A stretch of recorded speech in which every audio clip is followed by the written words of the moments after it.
Tonight, we travel back to a time when Rome had fallen, cities faded into silence, and the knowledge of centuries stood on the edge of disappearing. While the world outside crumbled, quiet monasteries became shelters of memory, places where humble monks protected wisdom with ink, devotion, and patience. They rose with the bell, prayed in whispering halls, and copied precious texts by candlelight, believing that even in darkness, knowledge deserved to live. Because of them, history did not fade, it survived, one careful page at a time. Before we begin, what do you do at night that helps you fall asleep faster? Share it in the comments. I would genuinely love to read them all. And if these calm journeys help you relax, feel free to subscribe so we can continue exploring history together.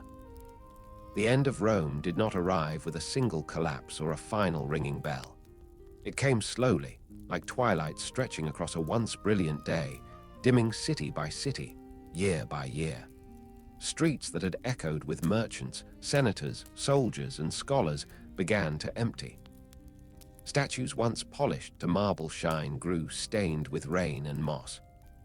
Roads that tied an empire together cracked and crumbled, grass pushing through stone as though nature were reclaiming what had been borrowed. For centuries, Rome had been the center of learning, administration, and culture. Schools taught rhetoric and mathematics. Libraries housed scrolls of philosophy, medicine, astronomy, and history. Great minds debated beneath marble arches, and knowledge flowed like a river from one generation to the next. But rivers dry slowly before they vanish. As political power fractured, the world grew restless.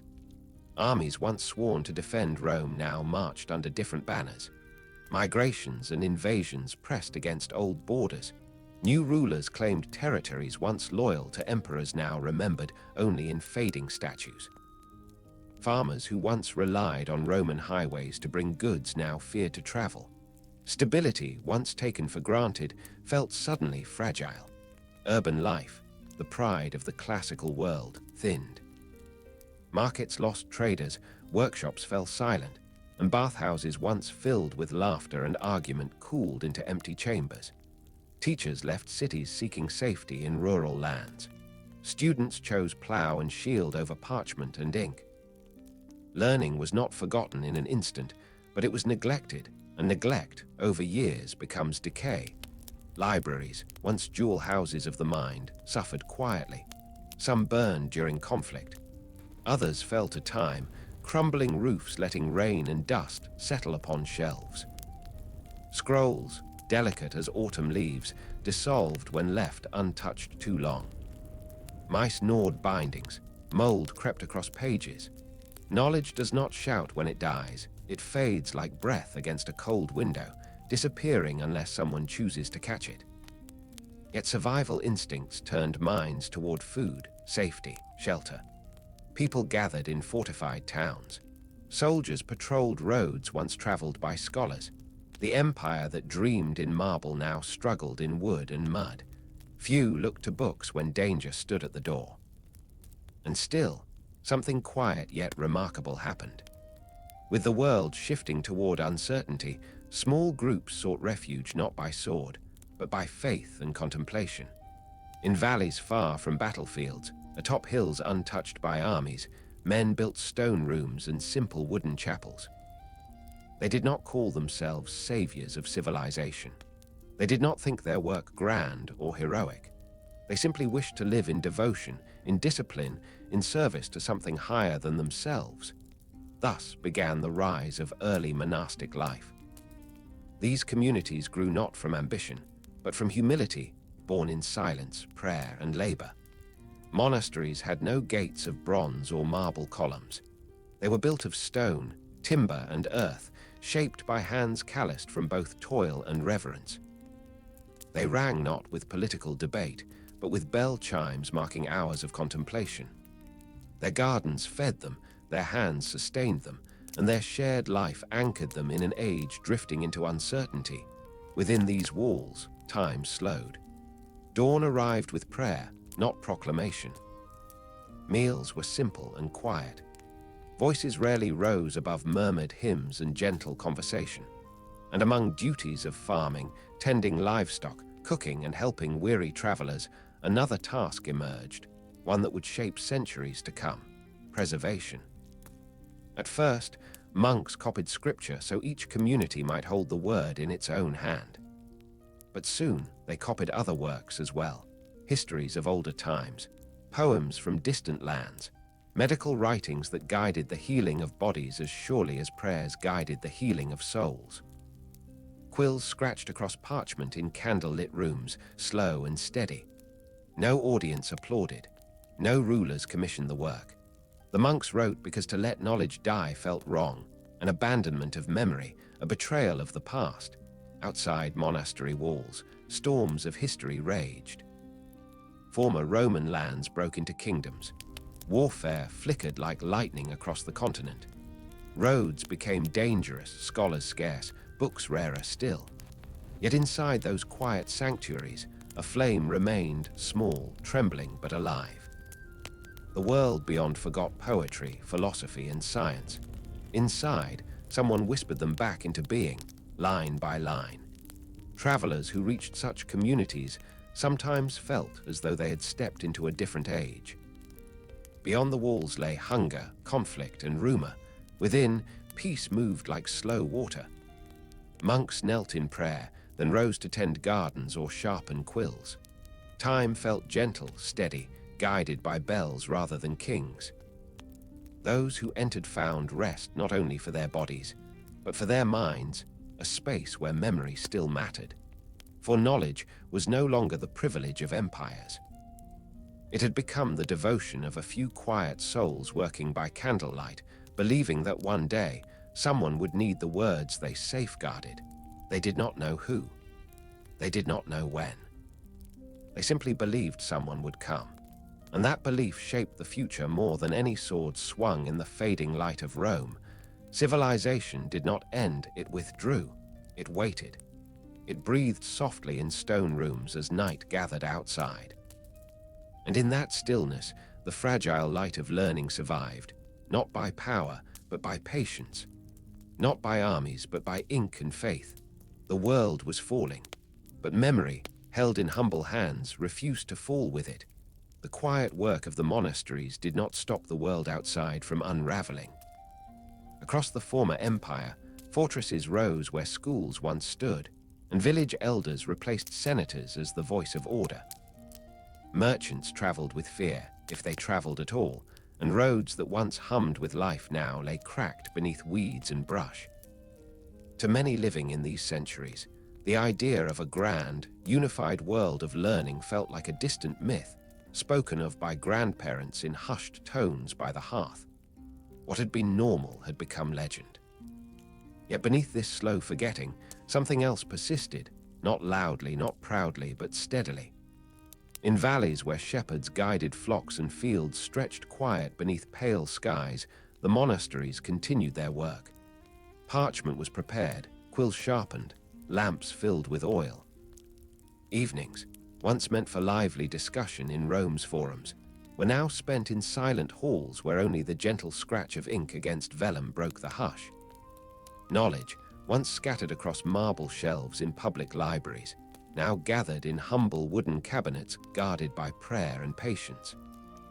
The monks did not consider themselves rescuers of civilization. Many believed the world outside too lost, too broken to recover. Their hope was not for an empire restored, but for souls tended and truth preserved. They knew that time, like winter, could freeze vibrant things, yet they trusted that within stillness, seeds could rest until spring returned. Their role, then, was not to fight the winter, but to keep the seeds dry and safe in their granary of memory.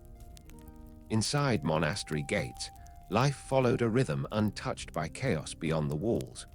Morning bells called the brothers to prayer before the sun had fully touched the earth. Voices rose softly, echoing through stone corridors, not seeking to impress, but simply to align heart and spirit. After prayer came labor, tending gardens, gathering herbs, repairing roofs, grinding grain, tending animals. Learning and faith were not separate paths. They were threads woven through every task. To work the soil was to honor creation. To read was to honor memory. To write was to honor both. In some monasteries, a young novice first held a quill only after seasons of sweeping floors and cooking meals. For copying words was considered sacred, and to handle knowledge required humility long before skill. When a novice finally sat before parchment, he did not begin with grand texts. He began by tracing letters slowly, learning not only shape but meaning, not only movement but reverence. A single page might take days. Mistakes were scraped away carefully, the parchment smoothed and cleaned, the mind steadying before trying again. Such pace seems slow to modern eyes. But slowness here was not weakness, it was devotion. Every stroke carried intention, every line was a prayer made visible. And in these patient acts, the fragile light of the world's learning survived its darkest night. Outside, some voices mocked the cloistered life. They saw monks as retreating from duty, abandoning cities and battles to hide in rural quiet. But in time, many came to see that these quiet figures did not abandon the world, they protected a version of it that might otherwise have been lost forever. When chaos rises, not all must wield swords. Some must carry the memory of peace, so that when swords finally fall silent, someone remains to remember how to begin again. Travelers found refuge at monastery gates, hungry soldiers, frightened villagers, weary pilgrims. The monks asked little and offered what they could: bread, water, healing herbs, a safe place to sleep. Sometimes, a traveler would notice shelves of carefully kept scrolls and ask what they were. A monk might smile softly and reply that they held words from times when the world was calmer. The traveler, unsure what use such things held in a hard age, might shake their head, yet leave feeling as though they had brushed against something rare and gentle. The fragile light continued to glow not only in Christian monasteries, but in other corners of the older world as well. In remote Irish abbeys, monks wrote with fierce dedication, believing their island stood on the edge of the world and that they must save what light they could before darkness swallowed everything. They learned Greek that few others still studied, copied texts no one else safeguarded, and sent scholars out across seas in small boats, trusting the currents to lead them where learning was needed most.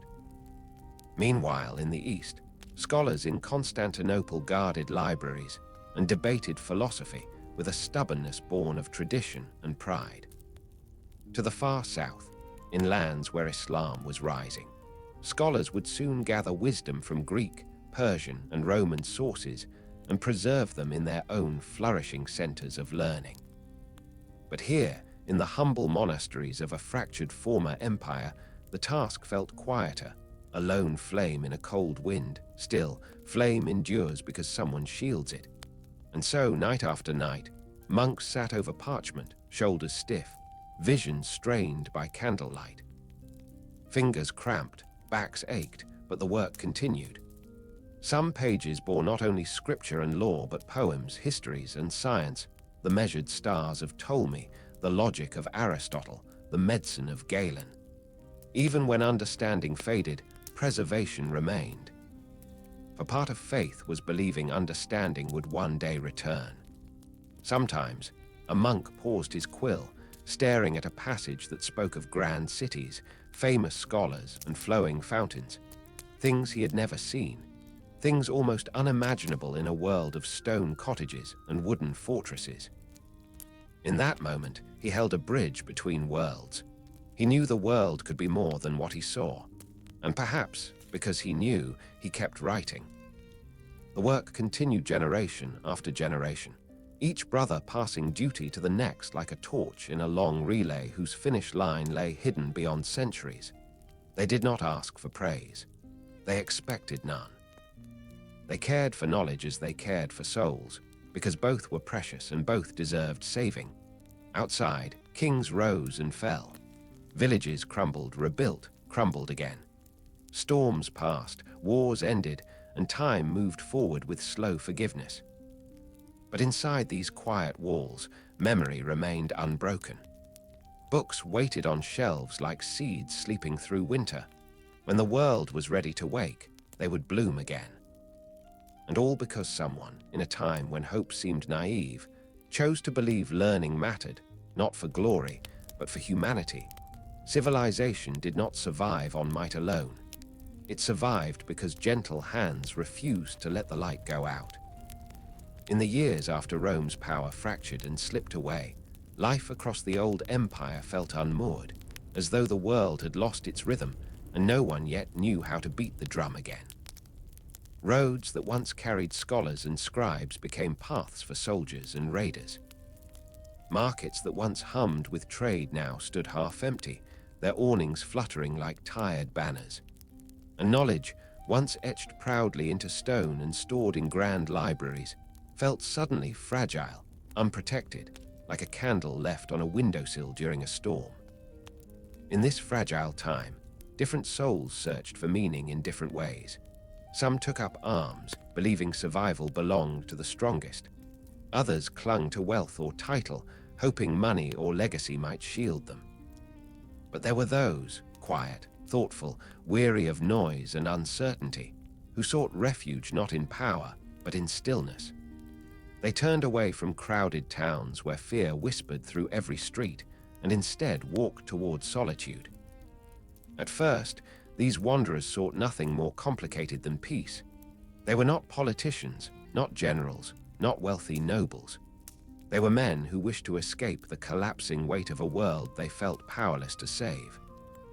They retreated into valleys misty with morning dew, into forests where birdsong rose like prayer, onto hills where wind carried only the sound of rustling grass.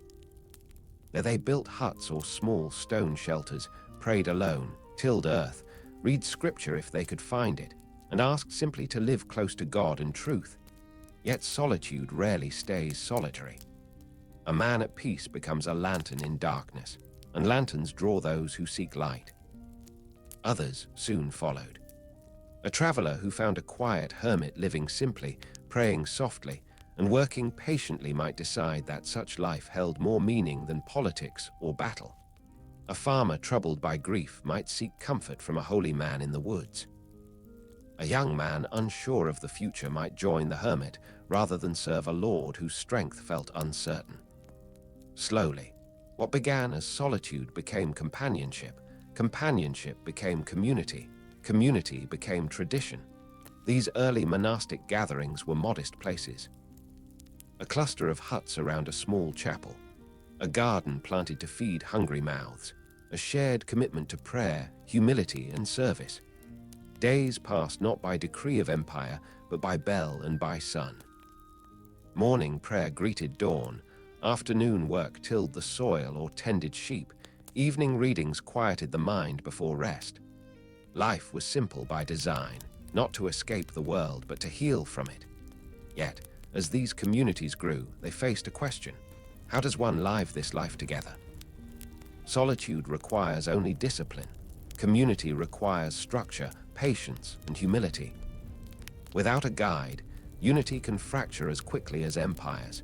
It was Benedict of Nursia who answered the question with a clarity that echoed through centuries.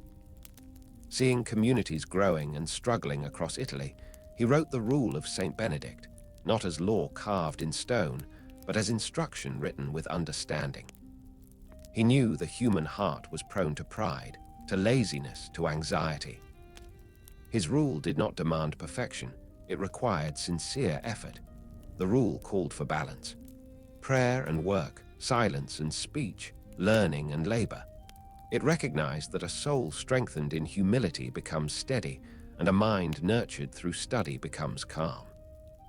It taught that holiness could be found not only in ecstatic visions or dramatic sacrifices, but also in mending sandals, baking bread, and helping a fellow monk hoe a stubborn patch of earth.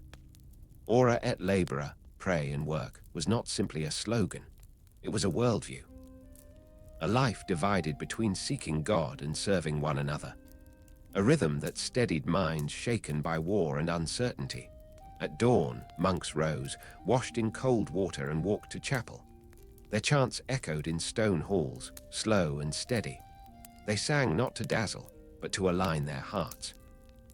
After prayer came work, tending gardens, baking bread, brewing ale, repairing tools, caring for the sick, welcoming travelers. Each action was devotion, each task meaningful because it contributed to a life of shared purpose. Meals were modest, vegetables grown in monastery fields, bread baked in monastery ovens, water drawn from monastery wells. Meat was rare, not from poverty alone but from discipline. Talking during meals was limited. Monks listened instead to sacred readings or sat in quiet companionship. Silence was not punishment but protection, a way to keep the mind open to thought, not crowded by noise. Some monks served as cooks or farmers, others as healers or teachers. A few worked in scriptoria, copying precious texts by hand, their quills scratching like steady breath in the chilled air. No role was considered greater than another. The monk who tended sheep served wisdom just as deeply as the monk who copied scripture. All work was sacred because it was shared. Monasteries soon became self-reliant worlds, able to survive without noble patronage or market trade. They grew their own food, made their own clothing, brewed their own medicines from herbs gathered in woodland and meadow. Their stability, rare in that era, drew outsiders not only seeking God but seeking safety, learning, and fairness.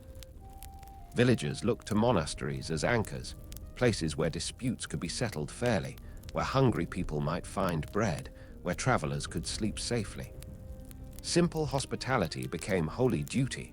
No one was turned away. A weary soldier might lay down his sword at the gate.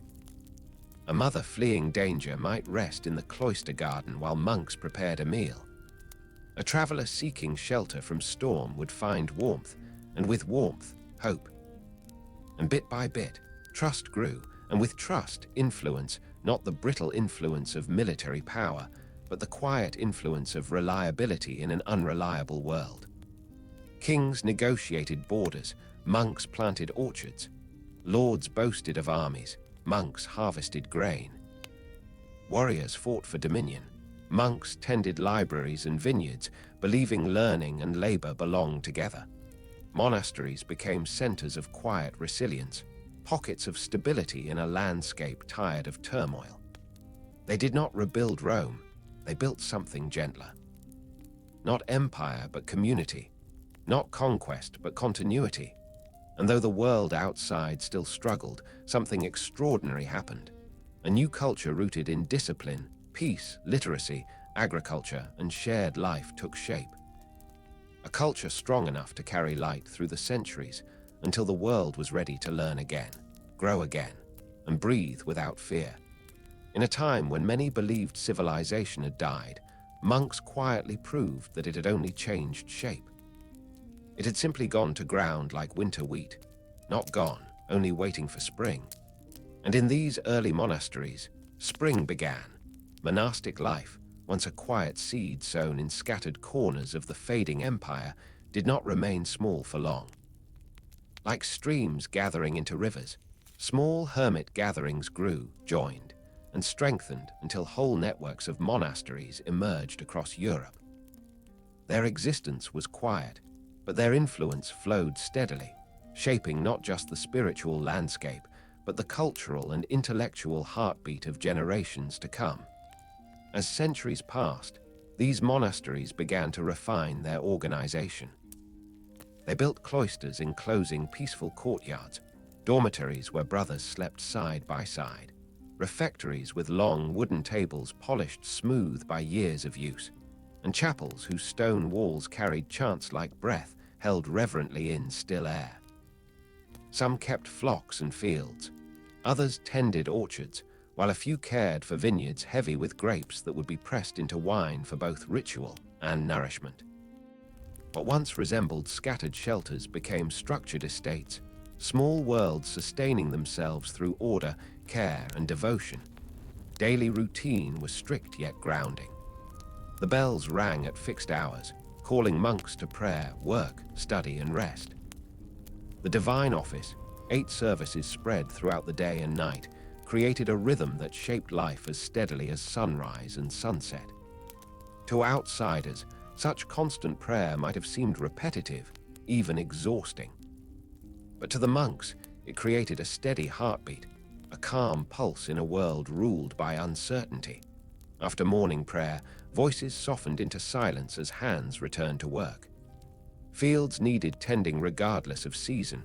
Wheat must be planted, harvested, threshed, and ground. Bees required care for honey and wax. Sheep needed grazing and shearing to provide wool.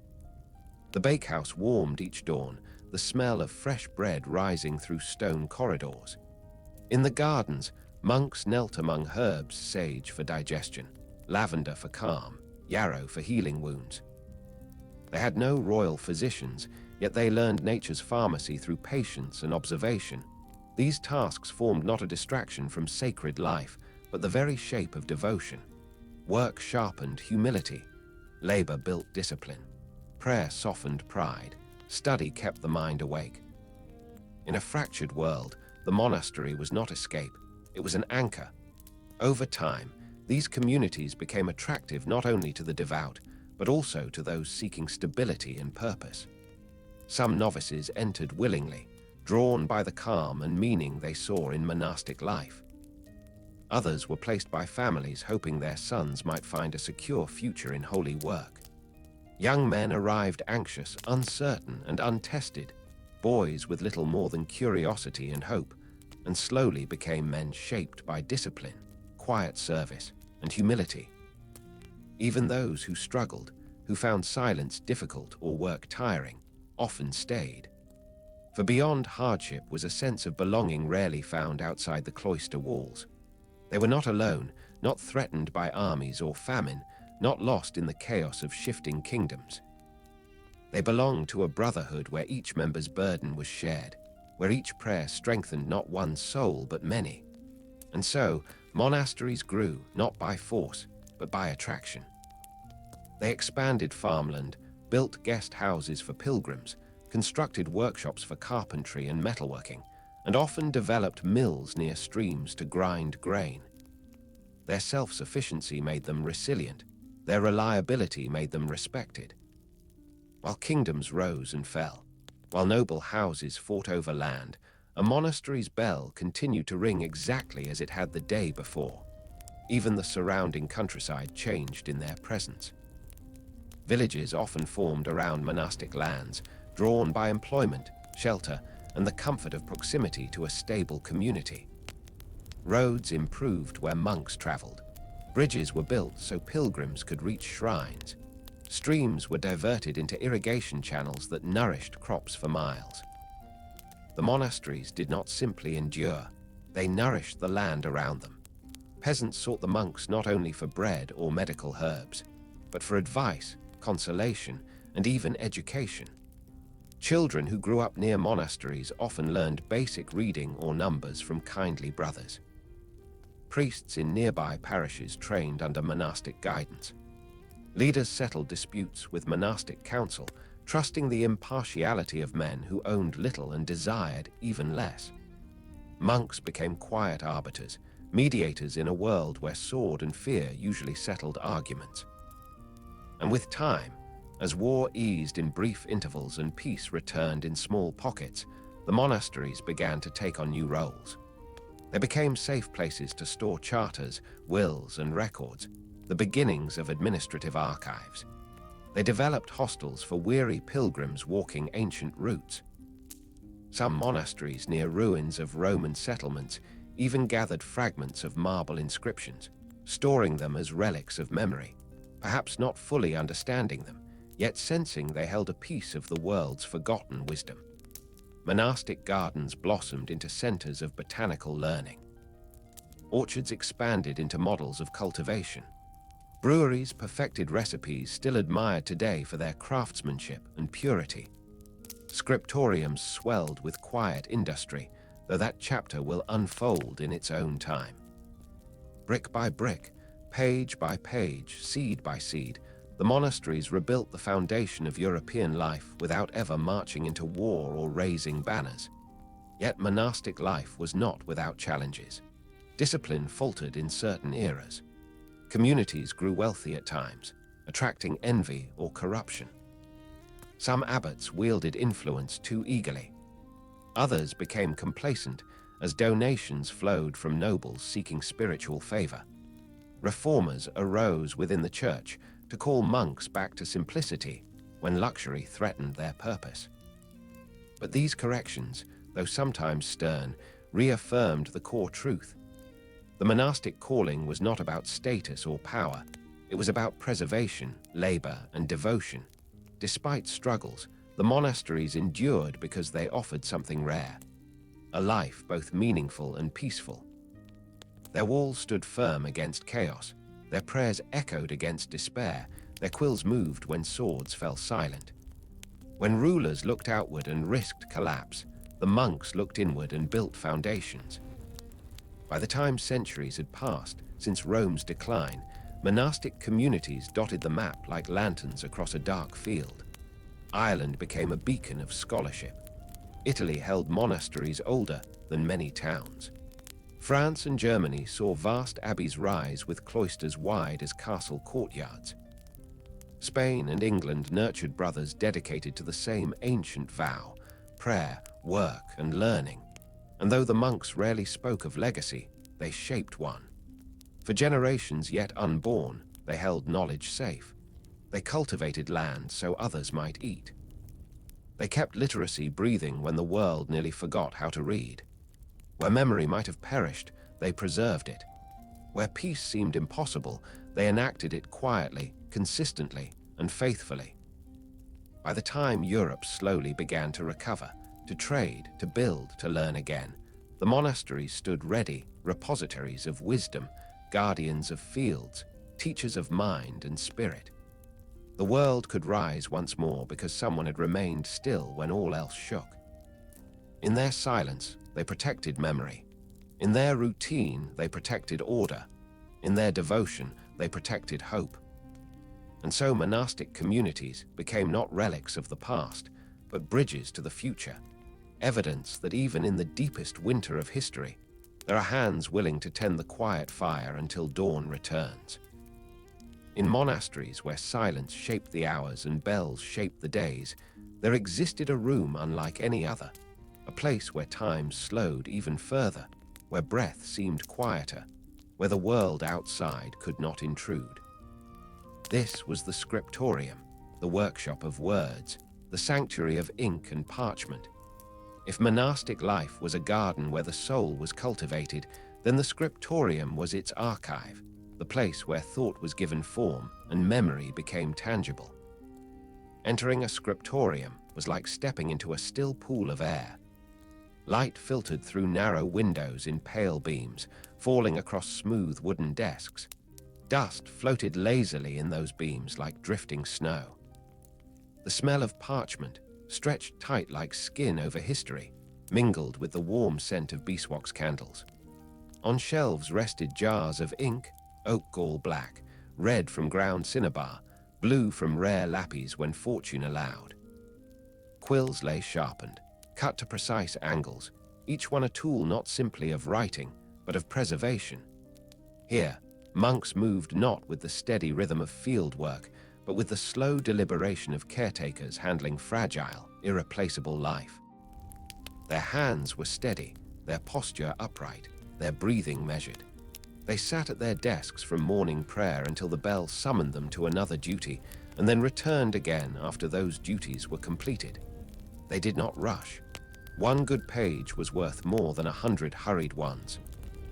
A single sentence copied with devotion carried more meaning than a chapter scrawled in haste. To write in a scriptorium was not merely to record. It was to remember, and to ensure the world remembered too. Not every monk worked here. Many would labor in the fields or tend workshops their entire lives without ever touching a quill. The scriptorium demanded a different kind of endurance, not the strength to lift grain sacks or swing hammers, but the patience to sit still through aching hours, to bend over parchment until neck and shoulders stiffened, to train the eye to catch even the smallest slip of the quill. It required discipline of the body, clarity of mind, and humility of spirit. Pride could not live here. Pride rushed, and rushing meant ruin. A novice assigned to the scriptorium did not write at first. He learned to prepare parchment, scraping skins smooth with small knives, stretching them on wooden frames until taut, rubbing them with chalk to create a surface ready for ink. He learned to cut quills from goose feathers, trimming barbs, shaping nibs, testing flow on scrap surfaces. He learned pigments, how to grind them with mortar and pestle, how to mix egg yolk for certain paints, how to handle powders that stained fingers for days. Only when he proved patient, careful, and attentive would he be given a blank sheet and permission to form letters. The alphabet was not simply taught, it was studied. Letters were not shapes but prayers. The curve of an S or the straight firmness of an I had meaning in its form, expressing harmony and order. The novice copied single letters again and again, then simple lines, then short verses. Sometimes, the abbey master would walk the room in slow, soft steps, pausing behind a desk. With a gentle tap of finger on parchment, he might indicate an error, a line too thick, a curve uneven, a spacing tight or loose. There was no shame in correction. Accuracy was love, and learning was lifelong. Season after season, the novice practiced. And when at last he was entrusted with a manuscript, he did not view it as labor, but as honor. He sat in the scriptorium with older scribes and began to copy, line by steady line, breathing with each word. There was responsibility in every stroke, the knowledge that if his hand slipped, he might lose a word that had survived a century or more. He worked slowly, aware that some of the texts before him had been copied from copies of works now extinct in the crumbled corners of forgotten libraries. He was not just writing, he was rescuing. And so the room filled each day with the quiet music of pen and breath, scratch, pause, scratch, lift, scratch, breathe. Hours slipped by in silence. Some monks whispered prayers as they wrote. Others mouthed each word quietly, believing sound helped seal memory. Candles flickered as midday shadows lengthened. Outside, wind rustled the monastery gardens, but inside, time moved as gently as parchment under careful hands. There were many kinds of manuscripts to protect. Sacred scripture, copied not from necessity but from devotion, was often the first work assigned. But beyond that lay a wider world. Poems of Roman poets, histories of long-gone empires, treatises on stars and planets, medical texts describing herbs and humors, philosophical works wrestling with the nature of existence. Some scribes did not entirely understand what they copied, but their duty did not require understanding, only precision and reverence. Their task was not to judge, but to preserve. Like gardeners tending seeds they would never see bloom. Mistakes happened. A letter misplaced, a phrase misread, a blot of ink fallen where no blot should be. When this happened, monks did not despair, they corrected. A knife scraped gently over the error, lifting a thin curl of parchment. A stone smoothed the area, and a fresh stroke replaced the flawed one. Only an attentive eye could see the trace after correction, and sometimes even that disappeared beneath time's slow smoothing. Margins were not empty space. They held notes, small symbols, simple drawings. Some scribes placed little marks like leaves or vines. Others added thoughtful comments, guiding future readers. A few, less disciplined yet genuinely human, doodled animals, faces, or playful creatures in the corners. Even in silence, personality found room to breathe. In winter, breath fogged in the cold air, ink thickened and needed warming. Fingers numbed, yet the work continued, one careful page after another. In summer, flies buzzed lazily around the windows, and beads of sweat slipped down temples, but still the quills moved. Seasons changed outside, but inside, the same steady ritual held firm. Sometimes, a finished manuscript would take years. When the final page was done, the book would be bound, parchment folded, sewn to leather-covered boards, sometimes with clasps to keep pages flat. A completed volume was a celebration not marked by feasting or noise, but by quiet joy, as though a new soul had been welcomed into the world. Visitors who saw shelves lined with these manuscripts often did not understand the magnitude of what they beheld. To them, they were books, perhaps beautiful but ordinary. But to the monks, they were vessels of memory, lifeboats carrying the precious cargo of knowledge across the dark waters of time. They were bridges to civilizations past, lanterns to guide civilizations yet to come. Outside the scriptorium, the world still spun through centuries of change. Kings and chieftains rose and fell. War returned and receded, borders shifted. But inside those walls, a different battle was being won, a battle against forgetting, against silence, against darkness creeping over thought. And with every line copied, with every sheet dried and bound, the monks whispered a quiet defiance. The world may break, but thought will not. Empires may fall, but memory shall continue. As long as hands hold quills, light will survive the night.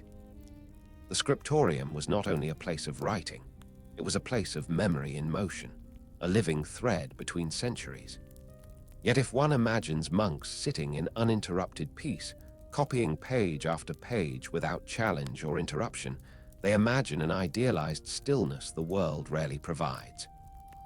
True, silence reigned inside those walls, but beyond them, life and uncertainty continued. Travelers arrived, supplies needed restocking, repairs demanded attention, illness came, and seasons changed with moods as shifting as clouds. Still, the scriptorium endured, and with it, the fragile act of preserving the written word. When a manuscript returned from the scriptorium finished and bound, it was more than parchment sewn together. It was proof that patience could defy time. It represented thousands of breaths, countless steady strokes, hours that could have been spent elsewhere, but were instead given to the service of remembering. No celebration marked its completion, yet the monks felt a quiet triumph. One more voice from the past carried safely into a future uncertain, but possible. As monasteries grew and communities expanded, the scriptorium became not only a place of labor, but a place of learning. Novices preparing parchment listened to senior scribes murmur Latin passages. Brothers sharpening quills overheard debates on saints, philosophies, or fragments of Aristotle only half understood. Books were not merely copied, they were breathed in. Even if many monks never read deeply, the environment ensured that literacy was treated not as luxury, but as responsibility. In some monasteries, particularly in Ireland and the British Isles, scribes developed a distinct artistry, letters curled like vines, decorated with spirals and interwoven beasts as though the letters themselves were alive. Their hands expressed devotion through beauty, creating works that glowed even without gold. In other regions, script remained plain and disciplined, upright strokes, symmetrical spacing, clarity valued above flourish. The style mattered less than the intention, to honor knowledge by preserving it. Copying a sacred text required reverence. Copying a classical work required understanding the value in ideas beyond faith. Some monks struggled, for not every ancient author spoke of Christian truths, but the wiser abbots knew that truth need not fear history. So they allowed scribes to copy works of medicine, astronomy, geometry, and ethics. In doing so, monasteries became bridges, connecting the world that was to the world that would someday come again. There were interruptions, of course. Candle flames guttered in winter drafts. Ink spilled, staining wood and cloth. Parchment tore. A monk's hand cramped until he set down his pen and walked slowly around the cloister to loosen his stiffened fingers. Sometimes illness swept through, and hours of stillness in the scriptorium became hours of tending to the unwell. Life intruded, devotion adapted. Writing would pause but never cease. Occasionally, monks traveled to other monasteries, carrying manuscripts wrapped tightly in cloth, exchanging knowledge like seeds between gardens. They crossed hills and rivers, slept in barns or guest houses, and brought with them not only books, but news and encouragement. A script perfected in one region might migrate to another. A rare parchment might be gifted. In this quiet network, long before universities, ideas moved across continents slowly but faithfully. Scribes also faced exhaustion, though they rarely named it. Hours spent bending over parchment could ache through every bone. Eyes strained in poor winter light, shoulders hardened like oak from stillness. Sometimes monks kept small cushions or wooden blocks under elbows to bear the weight of devotion. They stretched their hands between sentences, turning wrists slowly, breathing warmth into numb fingertips. Such discomfort was not considered suffering, merely a reminder that even noble work lives in mortal flesh. Errors remained a constant adversary. To copy without flaw was ideal but rarely achieved.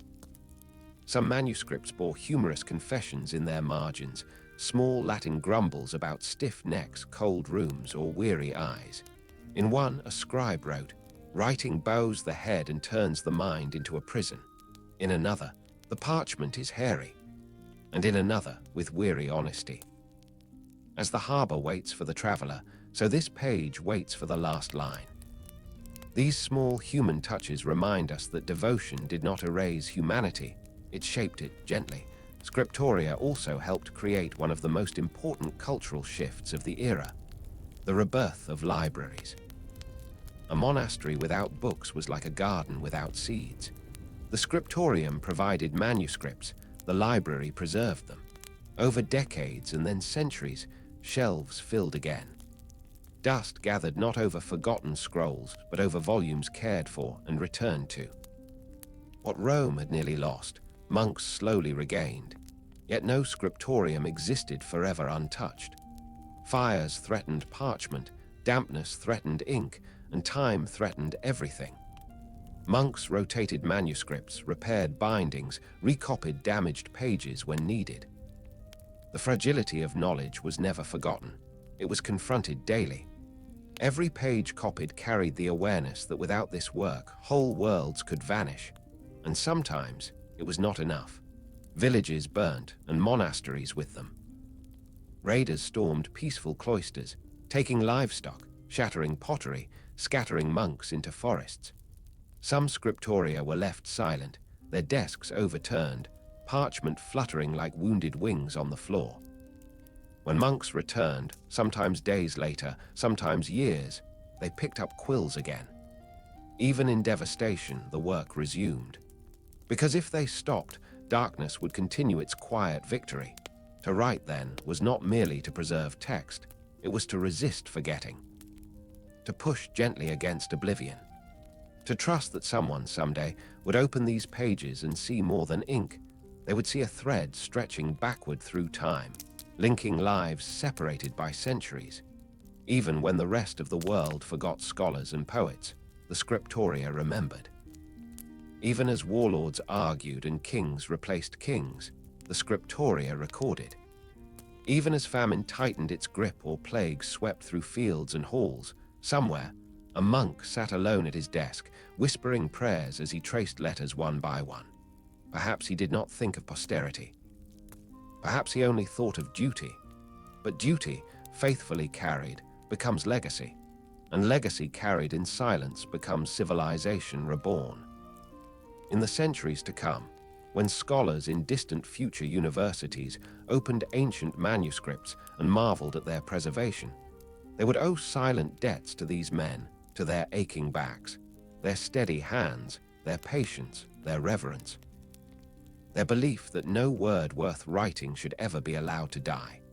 The scriptorium was not loud in history, but it was luminous. It held no banners, but it held truth.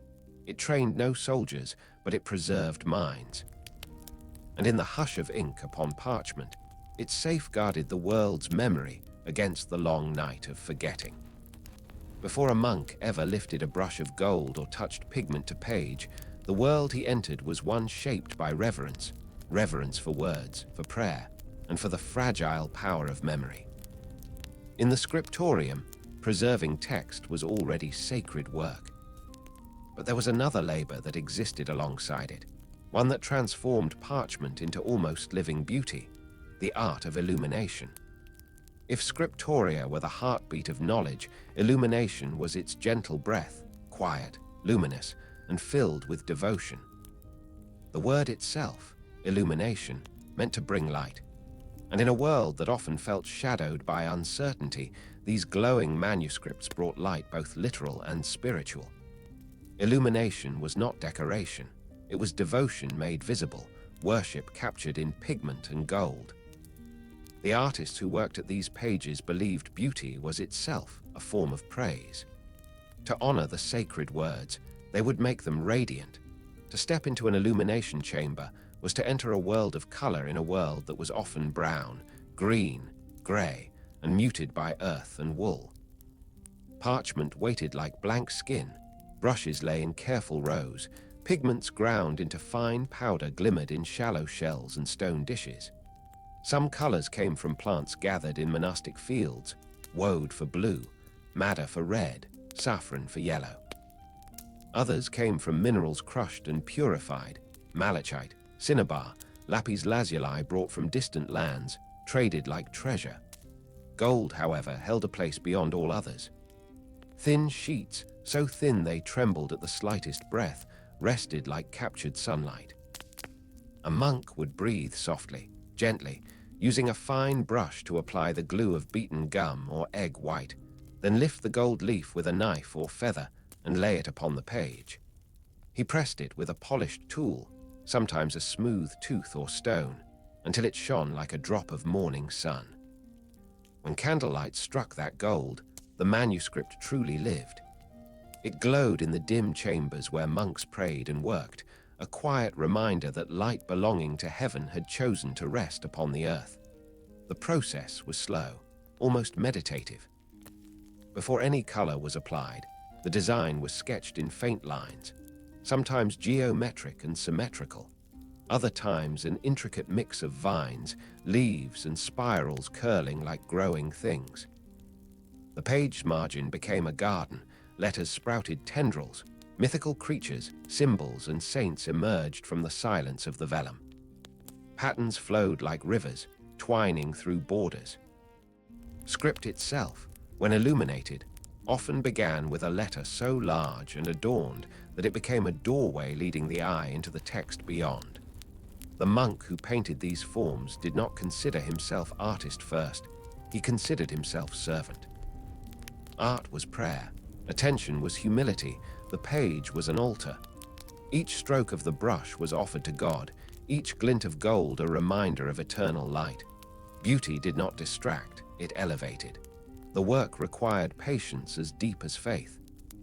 A single illuminated page could take weeks, sometimes months. The monk did not rush, for time belonged not to him but to the rhythm of devotion.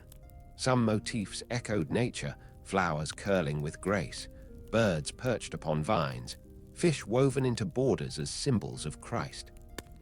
Others drew from ancient Celtic or Germanic forms, interlaced knotwork, beasts twisted into symbolic shapes, spirals flowing like rivers or winds. These designs connected different cultures and traditions, a quiet bridge between pre-Christian art and Christian devotion. The monastery, though enclosed, was not isolated from the memory of culture before it. It transformed those remnants, gathering them into a new sacred language of color and line. There were illuminators who painted scenes from Scripture, Christ teaching, Mary holding the infant Jesus, apostles in robes of lapis blue and gold-trimmed garments. These figures appeared not as portraits of real bodies, but as visions, symbolic, timeless, as though they existed in a world where shadows had no power and light held every contour. Perspective was not absent out of ignorance, but because eternity has no perspective. Iconic faces, solemn eyes, gestures of blessing. These pages were not windows into earthly life, but into spiritual truth. And in the corners and along the edges, small wonders often lived, a rabbit nibbling a leaf, a monk drawn humorously with a quill behind his ear, a little dragon curled around the curve of a letter, a bird spreading wings as though ready to fly from margin to sky. These details remind us that even in solemn devotion, monks carried quiet humor and delight. Faith did not crush their spirit, it brightened it. Heat from candles sometimes softened wax-based colors. In summer, humidity threatened delicate pages. In winter, fingers stiffened around brushes. Illuminators learned to breathe near gently so dust would not settle on sticky gold or wet pigment.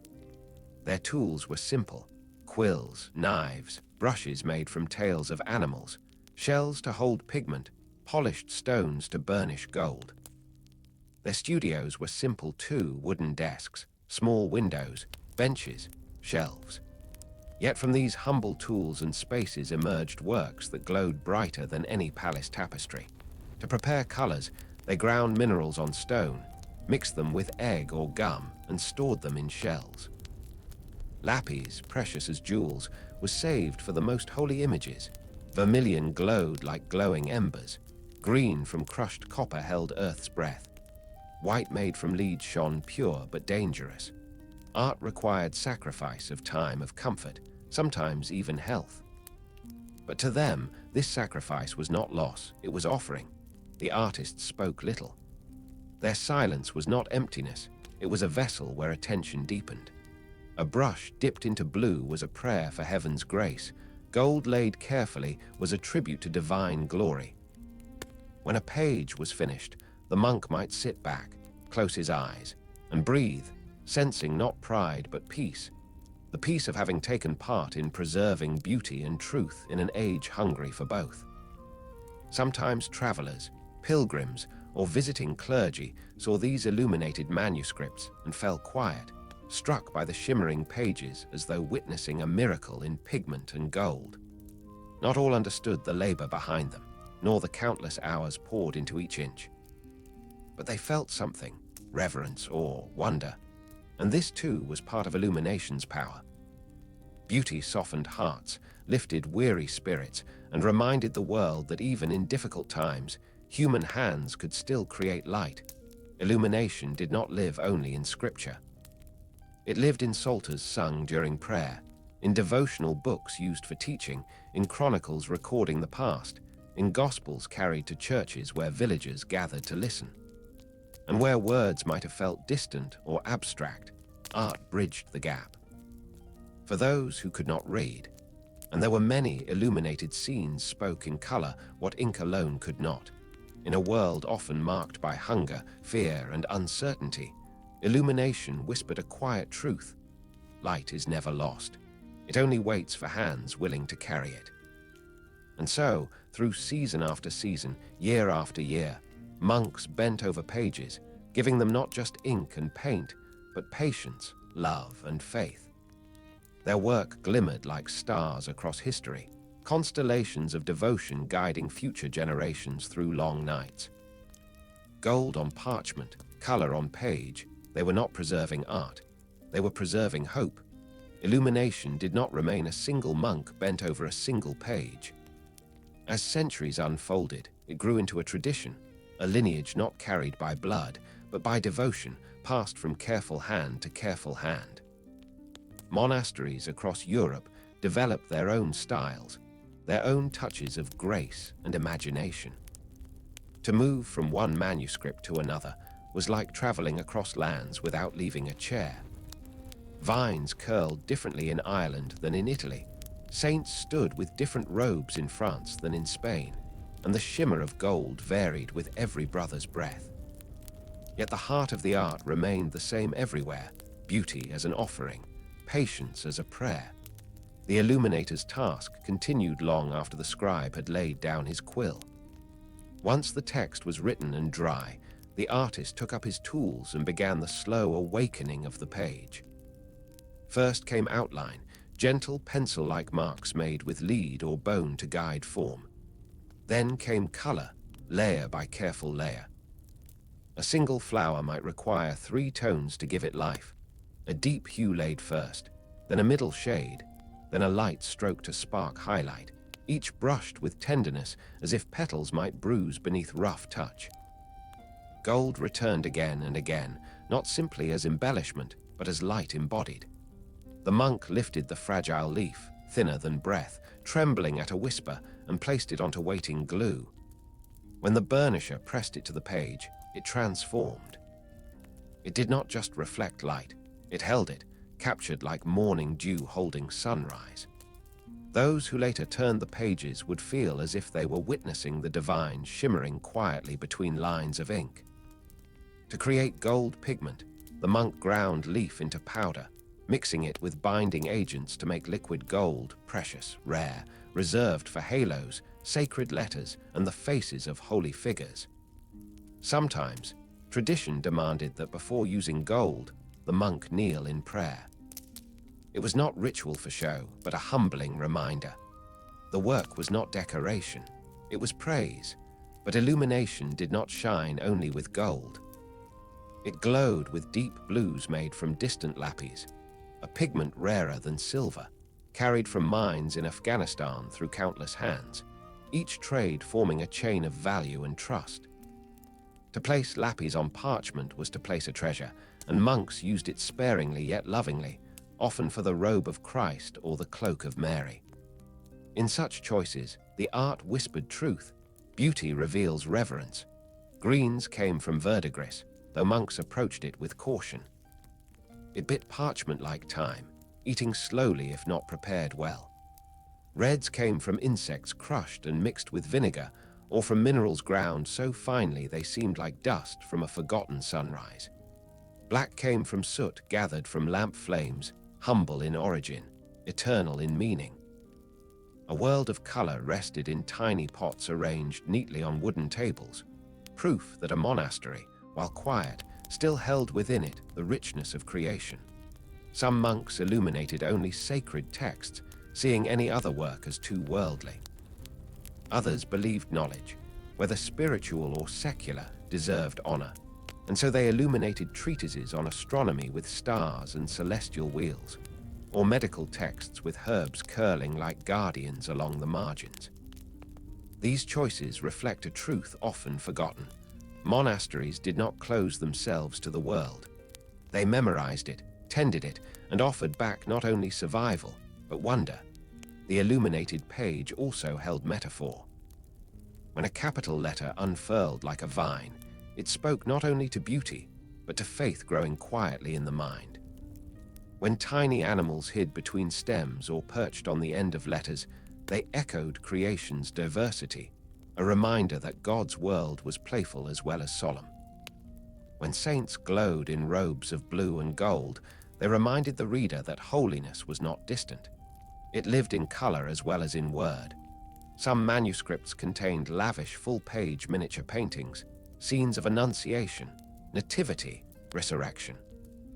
Yet even the simplest book might hold one glowing letter at its beginning, like a candle lit in a dark room. For illumination was never about overwhelming the senses, it was about guiding the heart. Time tested these artists. Winter chilled fingers until they trembled. Summer heat softened pigments, making careful lines blur if breath came too warm.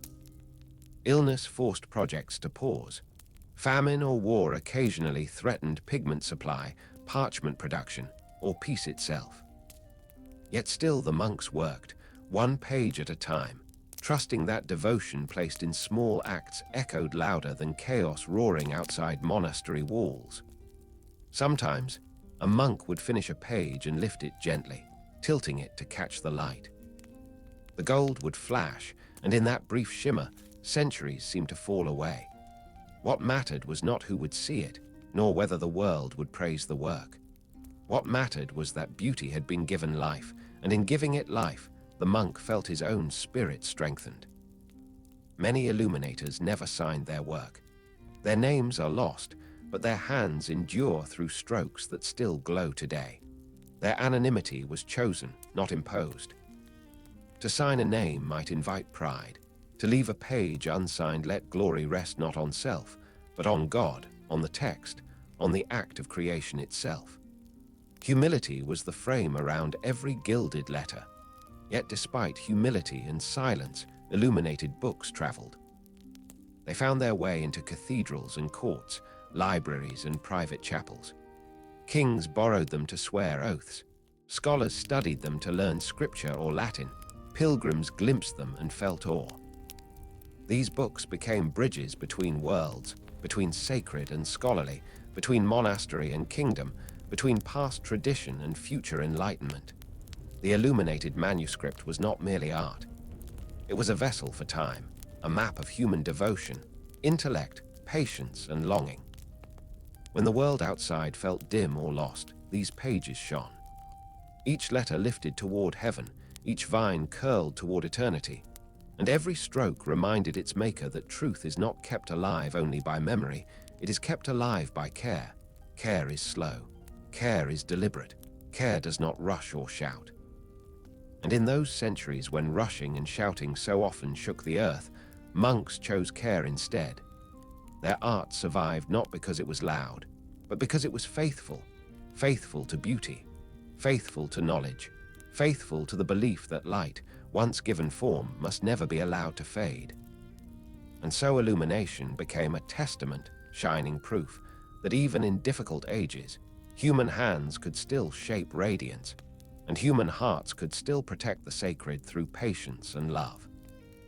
In a world where parchment was more precious than coin, and ink more valuable than silver to those who understood its power, there existed rooms within monasteries where time felt as though it held its breath. These were the monastic libraries, quiet chambers built not for display, but for devotion, not for public applause, but for preservation. If the scriptorium was the workshop where memory was forged letter by letter, the library was the sanctuary where memory rested, protected from dust, decay, and forgetfulness. Libraries in the early monasteries were not grand halls lined with towering shelves, nor places where scholars debated in bustling crowds. They began as small cupboards, chests, or alcoves built into stone walls. Manuscripts were rare, each one a treasure painstakingly born from hours of prayerful work. To own books was to hold a piece of civilization's breath in one's hands. And so the monks tended these early collections as shepherds tend lambs, with vigilance, patience, and reverence. The first monastic libraries grew almost by necessity. Once a manuscript was copied, it needed a safe home. A wooden cabinet might be lined with cloth, the shelves carefully arranged to protect bindings from damp air. Later, as collections grew, libraries moved to upper levels of monastic buildings where light was better and moisture less likely to creep into parchment. Windows were small and high, letting in just enough light to read without letting in wind or rain. Books rested either flat in stacks or on angled wooden shelves, each one wrapped in leather or linen for protection. The monks did not think of these rooms as mere storage spaces. They thought of them as gardens of wisdom. They tended volumes as one tends growing plants, carefully, regularly, with understanding that neglect could kill what seemed permanent. Every book, whether sacred scripture or work of ancient learning, was a living presence, holding seeds of knowledge waiting for minds to open them again. The librarian, often called the armarius, held a role of great responsibility. He was not merely keeper of books, he was guardian of memory. He tracked which volumes the monastery possessed, who used them, and where they were stored. In some monasteries, he locked the library with iron keys, not out of greed, but out of duty. Books could not be allowed to wander without purpose. Knowledge was to be shared thoughtfully, not lost to distraction, neglect, or theft. Borrowing a book was no casual request.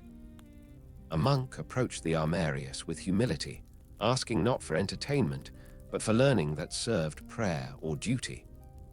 The librarian might ask the monk to explain why he needed the text, to ensure it was used well.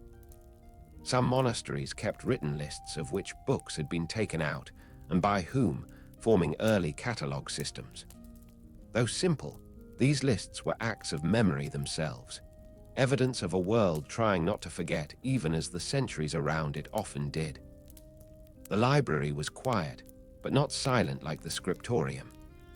Whispers traveled softly between shelves, brothers searching for a psalter, a commentary, or a treatise by a long-dead thinker whose words still carried strength.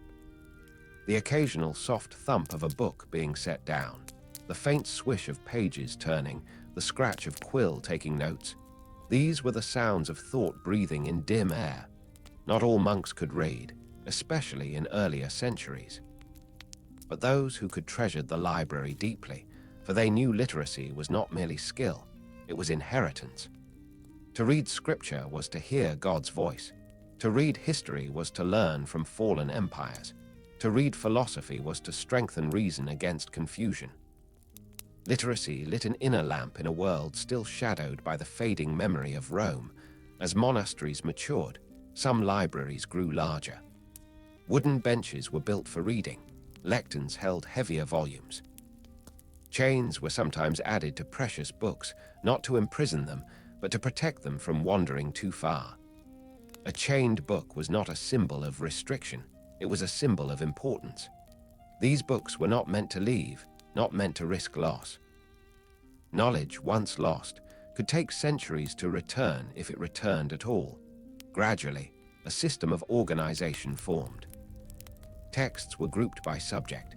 Scripture and commentaries, homilies and sermons, the writings of church fathers, works of Greek or Roman learning, practical texts on medicine or agriculture, treatises on astronomy and mathematics. Each manuscript held its place like a monk at prayer, ordered, purposeful, humble. Catalogues written on parchment listed holdings, sometimes with brief summaries. A visitor to a monastery might request a book, and the librarian, knowing the collection like an orchard he had tended from seed, would lead him to it with quiet confidence.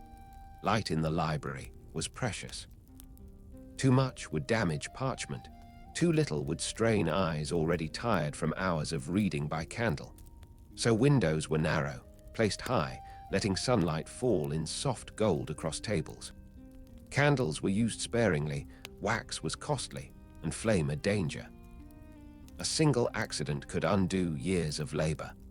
Thus monks read by daylight and worked quickly in winter when days were short.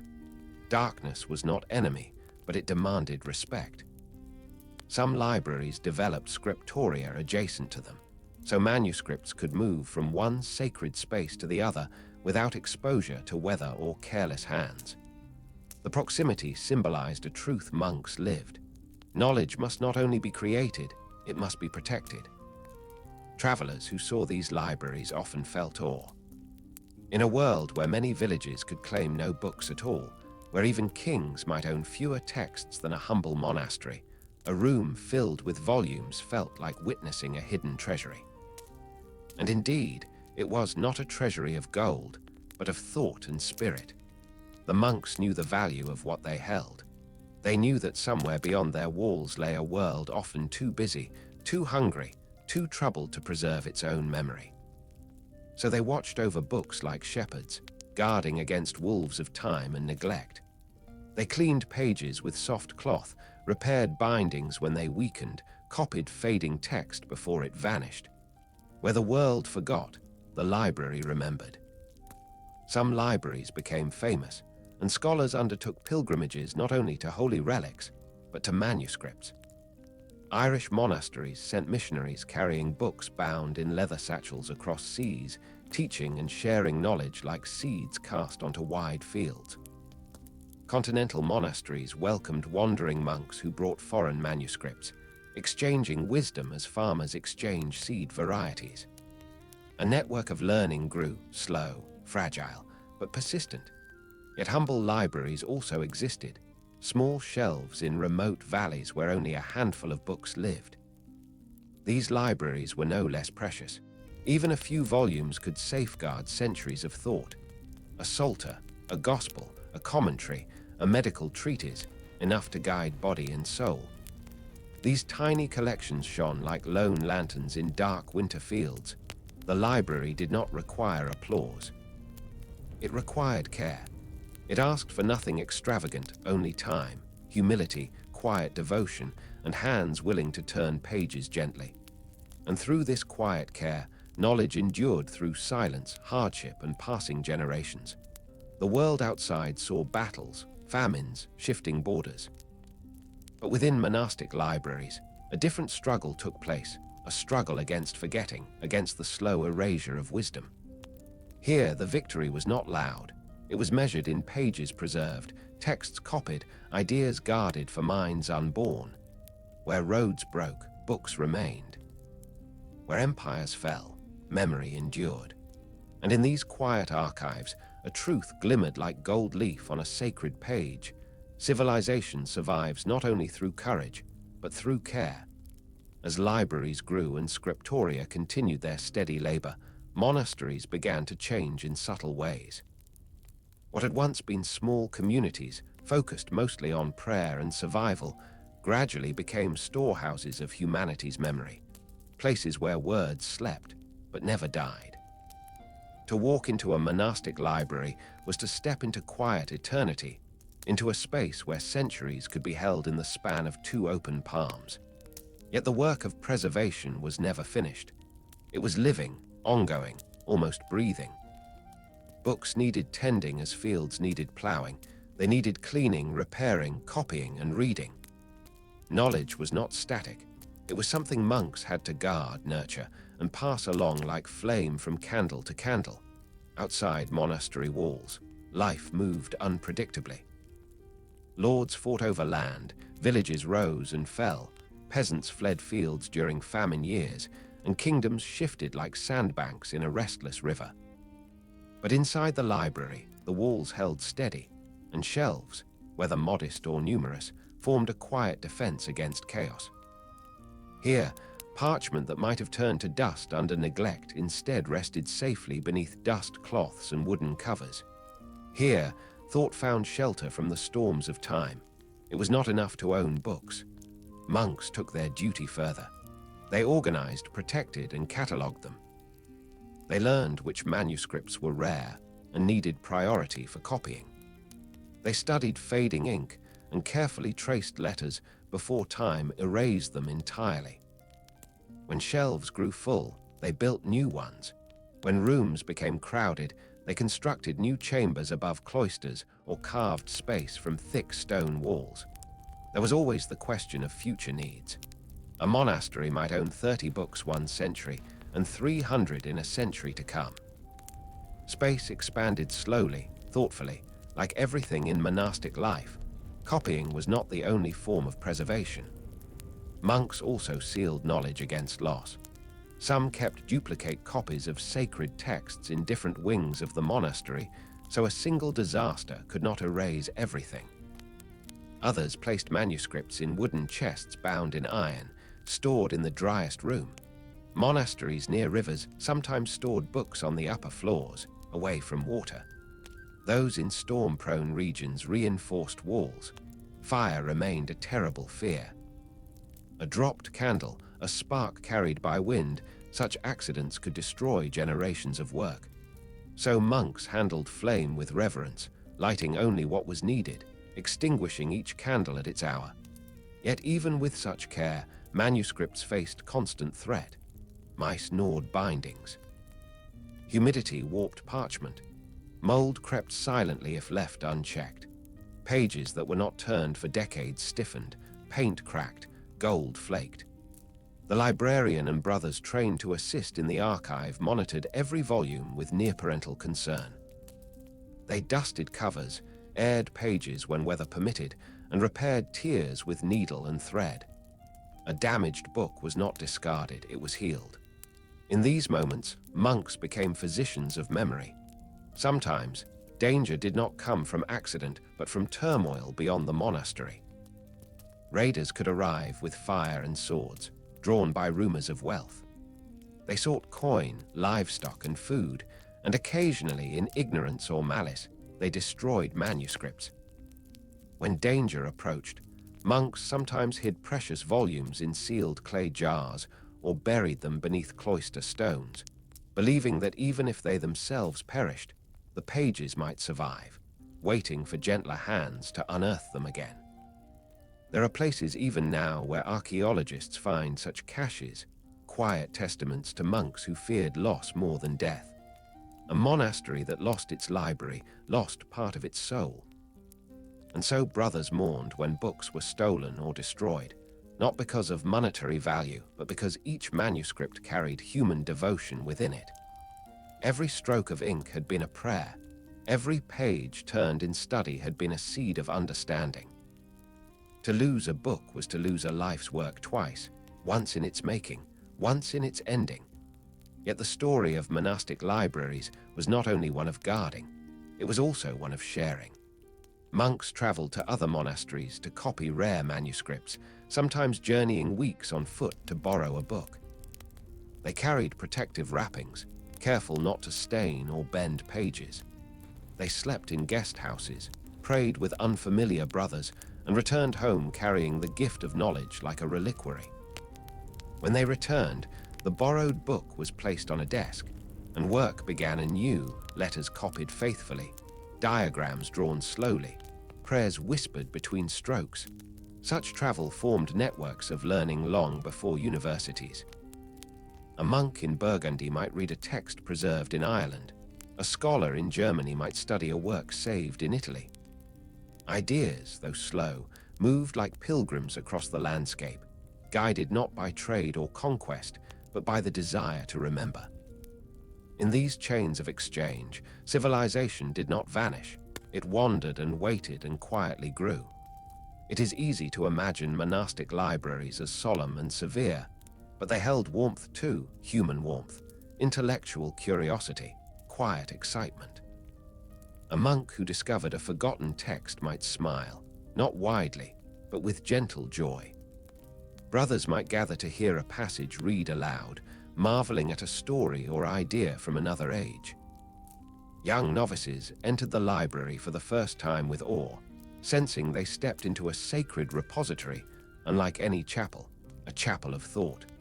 Learning was not restricted to the elite inside the monastery. Over time, lay people, especially young boys preparing for clerical life, were taught by monks. They learned letters, numbers, psalms, sometimes arithmetic and astronomy. Books fueled this teaching. Thus libraries spilled knowledge outward, like water from a well, filling cups one by one. Monasteries did not seek to control learning. They sought to nurture it until the world could hold it again. And indeed, the day would come when universities rose, in Paris, Bologna, Oxford, Salamanca, places where scholars debated openly and books multiplied faster than monasteries alone could supply. But those first universities did not rise from nothing. They rose from the soil monks had enriched, from the manuscripts monks had preserved, from the habits of reading and copying that monks had kept alive when others forgot. By then, monastic libraries were no longer just archives.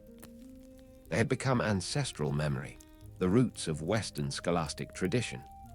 Their shelves held not only scripture but chronicles, scientific treatises, poetry, legal texts, and philosophical works once nearly lost to time. The seeds they protected sprouted far beyond cloister walls. Scholars who never set foot in monasteries nonetheless drank from wells monks had guarded for centuries. Some libraries continued quietly, humble and steady. Others became famous, drawing scholars across kingdoms. Their manuscripts were lent to kings, bishops, and universities. A humble monk might copy a text decades old only to see it influence minds centuries later. Many did not know the echoes of their work. They did not see the future, but they believed the future mattered. To preserve a book was to have faith in time, faith that humanity would someday rise from hardship, ready to learn again. It was an act of hope in those yet unborn.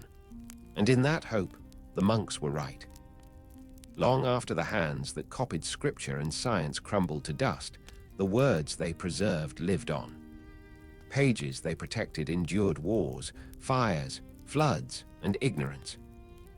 When Renaissance scholars rediscovered Aristotle and Cicero, when medieval doctors studied ancient medicine, when theologians debated truth and philosophy, they did so from pages monks had guarded in quiet rooms by candlelight. It was not noise that saved civilization.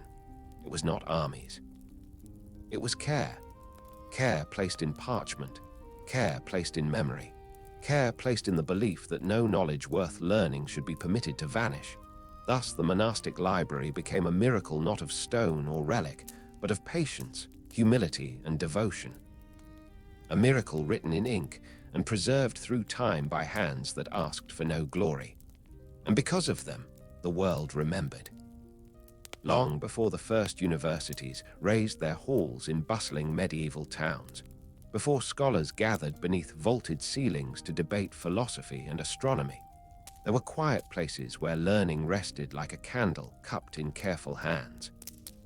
These were the monasteries, sanctuaries not only of prayer, but of thought.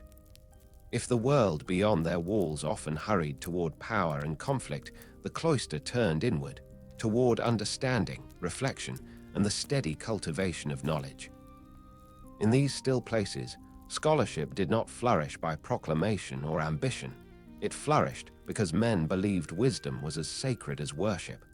Monastic scholarship began modestly, rooted in necessity. Monks needed literacy to read scripture, to pray, and to teach new brothers.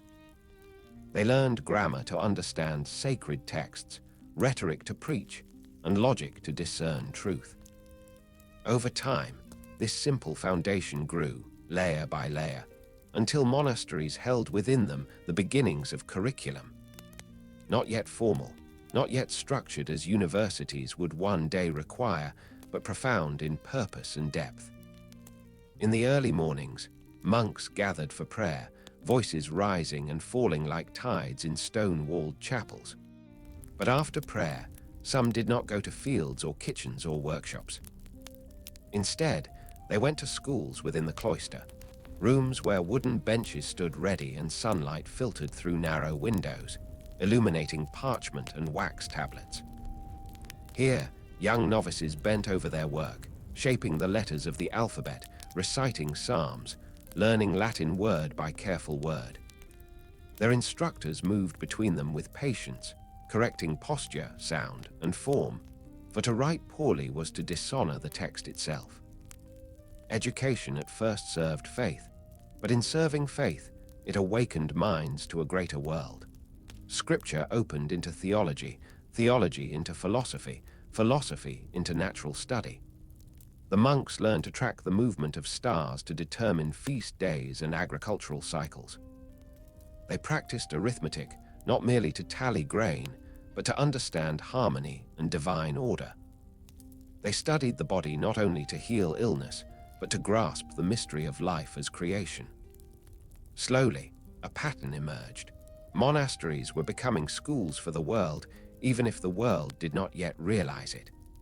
While noble children learned to wield swords and govern lands, monastic novices learned to wield thought. While warlords measured borders by strength, monks measured truth by clarity, logic, and humility. Each monastery nurtured its own intellectual character. Some became known for theology, where brothers debated the nature of eternity, grace, and divine law. Others specialized in music, crafting chant not only as worship, but as mathematics made melody. Still others explored medicine, studying herbs from the garden and compiling remedies in manuscripts meant to guide future healers. A few, rare and remarkable, preserved ancient philosophical works, fragments of Plato, treatises by Aristotle, pages of Cicero and Virgil. These texts, nearly lost to time, found shelter in quiet scriptoria and careful minds. The abbots who encouraged study understood a truth. Prayer strengthens the soul, but learning strengthens the world. In teaching, monks did not seek fame or authority. They sought understanding. They believed that knowledge, like prayer, was discipline, steady, humble, lifelong. In each brother they planted not ambition, but curiosity, not pride, but wonder. Outside the cloister, the world often misunderstood. Scholars, in the eyes of some warriors or merchants, seemed passive, men who held quills instead of swords, who read books instead of negotiating trade. But monks knew that ideas have strength greater than iron. A kingdom may fall to siege, yet a thought preserved in ink may travel centuries untouched by rust or ruin. The youngest novices felt this power even if they could not name it. When they first learned to read, letters bloomed into meaning like buds into flowers. When they first memorized a psalm, the words did not simply echo, they rooted, steadying the heart. When they first copied a line from a philosopher, they felt, perhaps without knowing, the touching of one mind across time to another, ancient voices speaking through parchment into present breath. Teaching was not limited to novices alone. Villagers sometimes came seeking instruction for their children. In time, lay scholars visited monasteries to study texts they could not find elsewhere. Even noble sons, destined to rule or command, occasionally spent seasons in monastic schools, their presence a quiet acknowledgement that wisdom was not confined to rank or wealth. Knowledge here belonged not to the powerful, but to the patient, lessons unfolded with gentle rigor. Teachers spoke slowly, encouraging questions. Students repeated lines until the rhythm sank deep. Memory was muscle, trained with practice. Silence between words held as much importance as speech. There was no haste, for thought, like prayer, could not be rushed without losing its grace. When scholars gathered in cloister walks, their conversations flowed softly along stone corridors. They discussed theology, astronomy, the seasons of crops, the meaning of symbols in sacred text. They debated respectfully, each disagreement wrapped in humility. To be wrong was not shame, it was opportunity. Truth, they believed, belonged not to the loudest voice, but to the most faithful seeker. Some monasteries attracted gifted minds whose quiet brilliance shaped centuries. A monk observing stars might record patterns that future astronomers would study. Another translating Latin works might preserve philosophy that would inspire later theologians. One writing hymns might compose melodies still sung in cathedrals long after his bones rested in cloister earth. And still, there was no boasting. Knowledge, like bread, was shared, broken gently, given freely to nourish souls. If a monk glimpsed a new insight while reading scripture, he shared it in teaching. If he uncovered wisdom in a forgotten text, he copied it for others. Learning here was not ladder but circle, not ascent above others, but gathering together.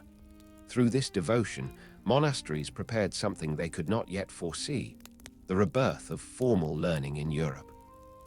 Without intending pride or legacy, they laid groundwork for libraries, schools, and universities. They taught methods of study, built collections of texts, and cultivated inquiry. They preserved grammar, rhetoric, logic, the foundation of reason, just as carefully as they preserved scripture. Even the rhythm of study, morning learning, midday labor, evening reading, prefigured the structure of academic life to come.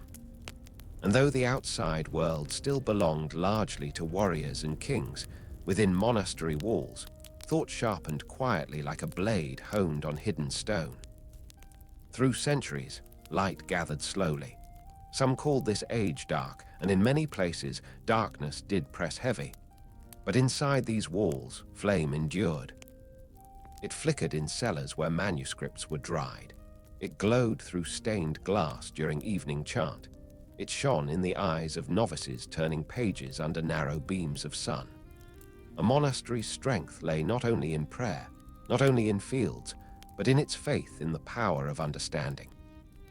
Not loud, not proud, not hurried, but steady, gentle, and enduring. For in these still places, knowledge was not kept, it was kept alive.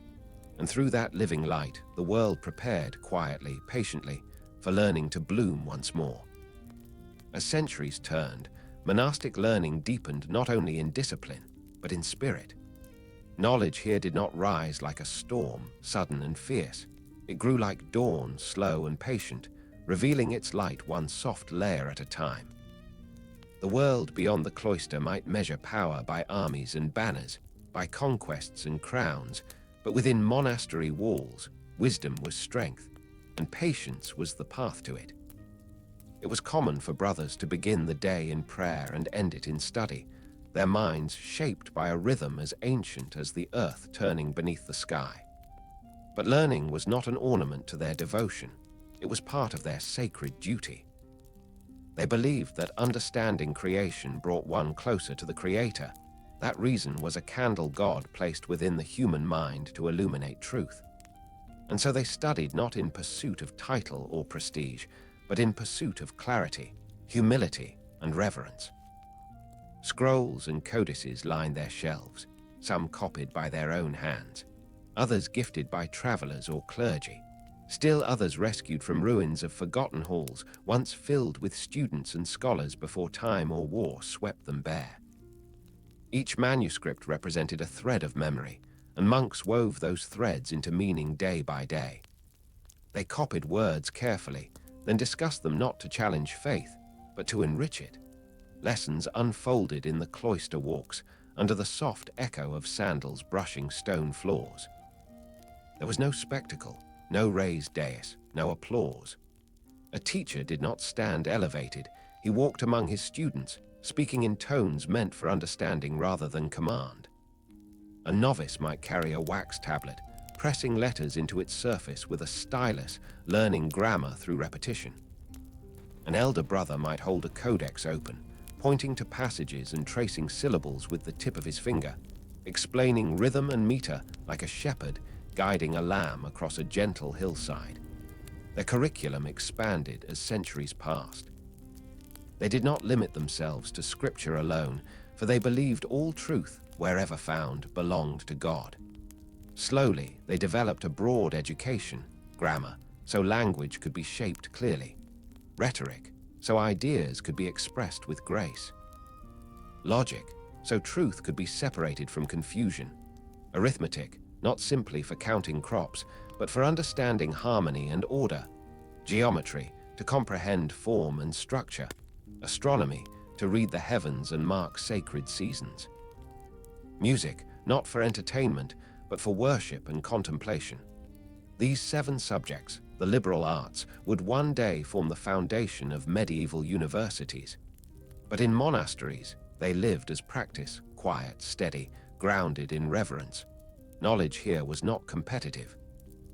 There were no contests for superiority, no public debate meant to humiliate or dominate. Monastic scholarship was cooperative, every brother lifting the other, every question offered gently, every answer given with grace. The goal was not victory in argument, but unity in truth. And in that unity, something extraordinary took root, a tradition of learning resilient enough to outlast chaos. Even when the outside world wavered, these centers of learning held firm. Travelers who visited monasteries often left astonished by what they saw. Shelves of books in a time when many villages held none, men reading in silence while outside, kings quarreled over land, and merchants bargained over grain. Some nobles, recognizing the depth of knowledge held in monastic walls, sent their sons to learn at the cloister for a season or more. Those boys, accustomed to the noise and restlessness of noble courts, found themselves humbled by the quiet discipline of monastic classrooms. And sometimes, the monastery's influence reached further still. Kings sought counsel from wise abbots, troubled rulers asked monks to serve as scribes, record keepers, or advisors.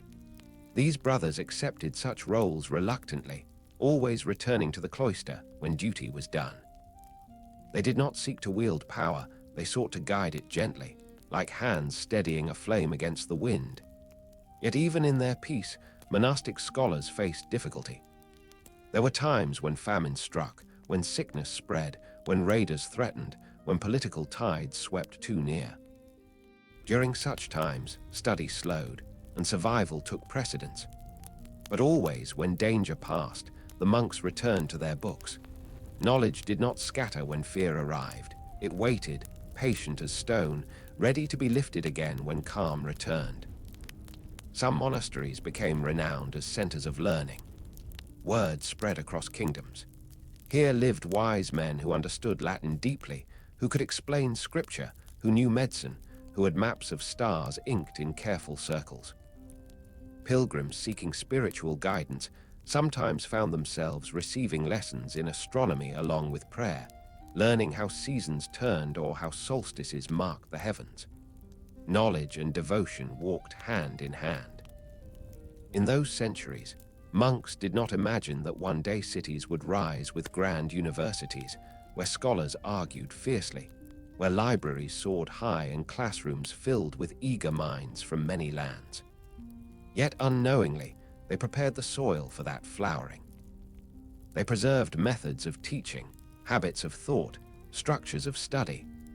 They protected books that would one day feed the minds of thousands beyond their quiet walls. They wrote glosses, notes in margins explaining difficult passages that future scholars would cite with gratitude. And they did all this without expectation of recognition. Their glory was not in being named, it was in watching truth endure. If a monk studied an idea that helped someone he would never meet, he considered it blessing enough. Their legacy was not loud, it was steady. Like rivers that carve valleys not through force, but through persistence. Like mountains shaped by years of wind and quiet rain. Like knowledge itself, enduring because hands held it when the world nearly let go. And so monasteries stood as bridges between ancient learning and future brilliance, between fading memory and renewed understanding. They taught the world not through command, but through example, showing that the pursuit of wisdom is sacred, that learning is not luxury but necessity, that truth must be guarded with patience, humility, and love. For in their stillness, they prepared the world for movement. In their silence, they prepared it for speech. In their devotion, they prepared it for discovery. And long after these quiet scholars laid down their quills and closed their books, the world would open its own libraries and schools, built, though few would realize it, upon their quiet foundation. Knowledge does not live in walls, it lives in movement, in the quiet journey of minds reaching toward one another across distance and time. And while monasteries safeguarded wisdom with patience and devotion, they were never meant to be sealed vaults. Their walls sheltered knowledge, but did not imprison it. Books written in dim scriptoria did not exist to slumber. They existed to travel, to be carried by hands and memory into the wide and waiting world. In an age when travel was perilous and borders uncertain, monks walked roads that kings feared to ride, and through their footsteps, the light of learning crossed rivers, mountains, and seas. It is easy to imagine monastic life as stillness, and indeed much of it was. Hours passed in prayer, in labor, in study, but every monastery stood like a harbor, quiet until a journey began. From Ireland's stone-ringed abbeys to Italy's sun-warmed cloisters, from wind-carved coasts of Britain to forest monasteries in Gaul and the rugged hills of Bavaria, monks became pilgrims of knowledge. They carried manuscripts wrapped in cloth, bound in leather satchels, tucked under wool cloaks, protected not by armor but by faith and persistence. Some traveled at the command of abbots, others felt called by God, others still followed the pull of curiosity, believing wisdom should never grow stagnant. Their journeys formed invisible roads across Europe, quiet veins through which learning flowed. On narrow paths trodden by sheep and traders, monks walked with steady pace, reciting psalms to mark the miles. They slept in barns, in monasteries offering hospitality, in villages where peasants welcomed them with bread and straw bedding, sensing they carried something precious even if they could not name it. At times, a monk would arrive bearing a manuscript unknown to a distant abbey. He would place it upon a wooden table, and brothers gathered like farmers around new seed. Eyes widened, reverent as priests at altar, for here was not parchment alone, but possibility, new words, new voices, new sparks of thought. They copied eagerly yet carefully, knowing that even if only one brother ever read that text deeply, it might shape understanding for centuries. The exchange moved both ways. A traveling monk brought learning and carried learning back. Wisdom did not move in one direction. It flowed like tide, outward and inward, forward and returning, never still. And through these journeys, monasteries that once stood isolated became part of a wider constellation of thought, lights separated by mountain and sea, yet connected by devotion. Ireland, especially, became a beacon. On its rugged shores, monks built monasteries that seemed almost grown from stone itself. They carved crosses that watched over ocean waves and lit candles that flickered against Atlantic winds. There, scholars preserved Latin learning with fierce tenderness and added their own intricate artistry. And from Ireland sailed missionaries, not with swords or banners, but with books and charts. They crossed to Scotland, to northern England, even into continental Europe. They taught, they carved, they built scriptoria in foreign lands, and where they walked, libraries rose. In return, continental books found refuge in Irish hands. Texts exiled from troubled lands across Europe found peace in island monasteries where sea winds whispered over heather and holy men studied beneath grey skies. Thus islands became lanterns, shining back to the continent when much of the world flickered dim. England, too, became a pathway for knowledge. After missionaries like Augustine and Aidan arrived, monasteries grew at Lindisfarne, at Canterbury, at Wearmouth Jarrow, places where learning bloomed beside cold waves and rocky shores. The monks who wrote at these abbeys did not only copy, they composed, compiled, and taught. And travelers who came seeking spiritual counsel often left carrying wisdom bound in pages or spoken and held in heart. In Gaul, in Italy, in the Rhine Valley, monasteries exchanged manuscripts with one another like gifts. A scribe in Tours might copy a text first brought from Rome, which itself had been preserved from Greece, which had come from scrolls in Alexandria long before fire consumed much of that ancient city's memory. Knowledge traveled like light bouncing across mirrors, each monastery reflecting brightness onward, never keeping it for itself alone. Yet Christian monasteries were not the only guardians of learning during these centuries. Beyond Europe's heartlands, other cultures preserved wisdom with equal devotion. In the Byzantine Empire, scholars guarded Greek texts with meticulous care, continuing traditions of learning unbroken since antiquity. The East held libraries that dwarfed many Western collections, and through trade and diplomacy, some of these texts eventually flowed westward again. They were seeds carried across empires, waiting for soil ready to nourish them. And further still, in lands where the call to prayer echoed over desert and city, Islamic scholars embraced knowledge with vigor and depth. In Baghdad's House of Wisdom, texts from Greece, Persia, India, and beyond were translated, studied, and expanded. Mathematicians, physicians, astronomers, philosophers, each wove their work into the tapestry of human understanding. As Europe struggled through dark centuries, scholars in Damascus, Cordoba, and Cairo illuminated halls with thought as bright as gold leaf in sacred books. Though distant, these worlds were not separate islands. Through trade routes, pilgrimages, diplomatic envoys, and returning travelers, ideas passed from culture to culture. Sometimes quietly, sometimes boldly, sometimes without anyone realizing the significance. Along the Mediterranean, merchants carried more than goods. They carried stories, discoveries, beliefs, fragments of text copied on scraps or memorized in hearts. Christians learned from Muslims in science and mathematics. Muslims learned from Christians in medicine and philosophy. Jewish scholars acted as bridges between worlds, translating, interpreting, preserving. Learning did not belong to one faith, one kingdom, one land. It belonged to humanity, to all who sought truth sincerely. And within monasteries, humble scribes sometimes copied works whose origins they only partly understood. They did so not to claim ownership, but to honor the fragile miracle that knowledge had survived at all. They believed that truth, wherever found, came from God. Thus they nurtured it gently, even when its language bore echoes of philosophies older than Christianity.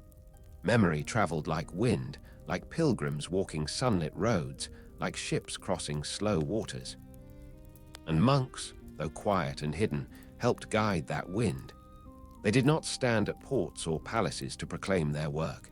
Instead, they placed books in hands, whispered prayers over pages, and trusted time to carry wisdom where it was needed. Transmission across cultures was not loud. It had no fanfare, no triumphal arches, no conqueror's march. It looked instead like a friar stepping onto a boat at dawn, cloaks stirring in sea breeze. It looked like a scroll wrapped in wool to protect it from rain. It looked like a scholar at dusk speaking softly to a young monk, saying, "Learn this. Guard it. Someday someone will need it." Thus learning did not break like thunder. It flowed like river water, persistent and gentle, shaping continents without force.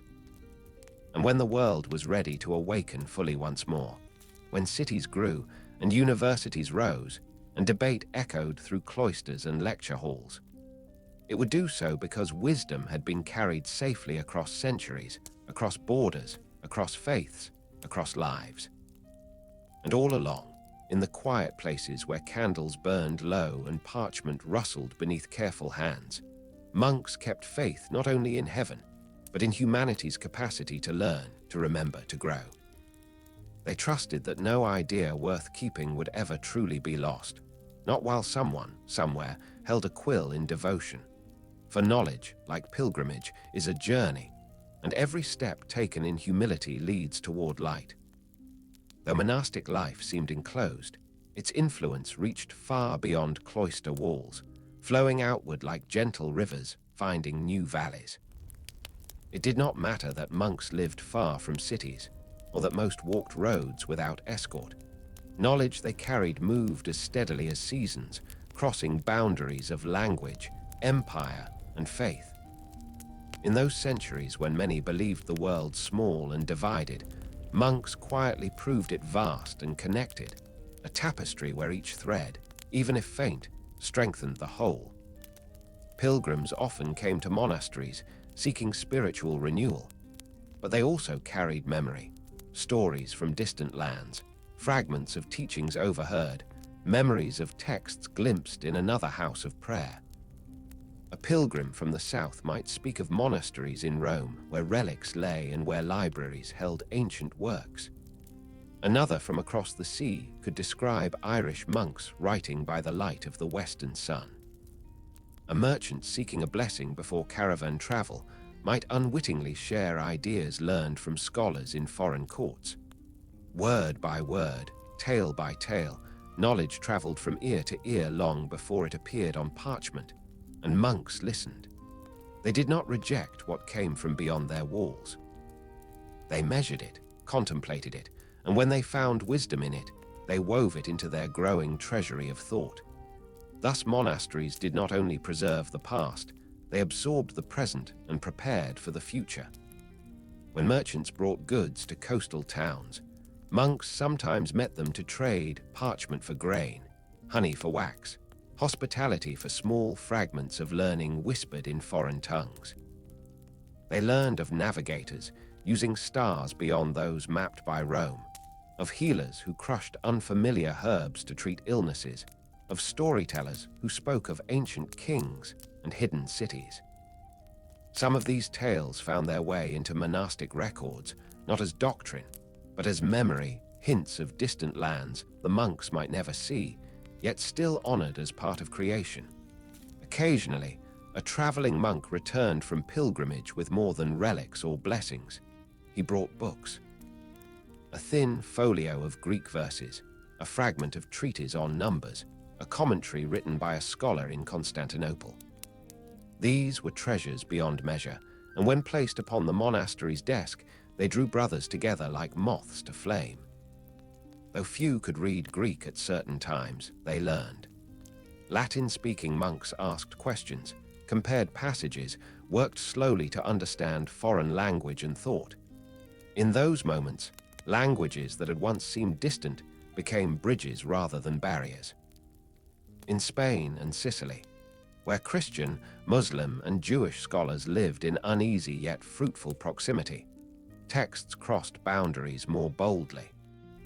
The works of Greek philosophers, forgotten almost entirely in northern lands, survived in the hands of Islamic scholars who explored them with passion and added their own insights. When Christian monks traveled south, timid, curious, hopeful, they saw libraries filled with manuscripts on astronomy, medicine, mathematics, and philosophy. They listened to scholars speak of stars and planets, of healing herbs and geometric truths, of minds who questioned centuries before.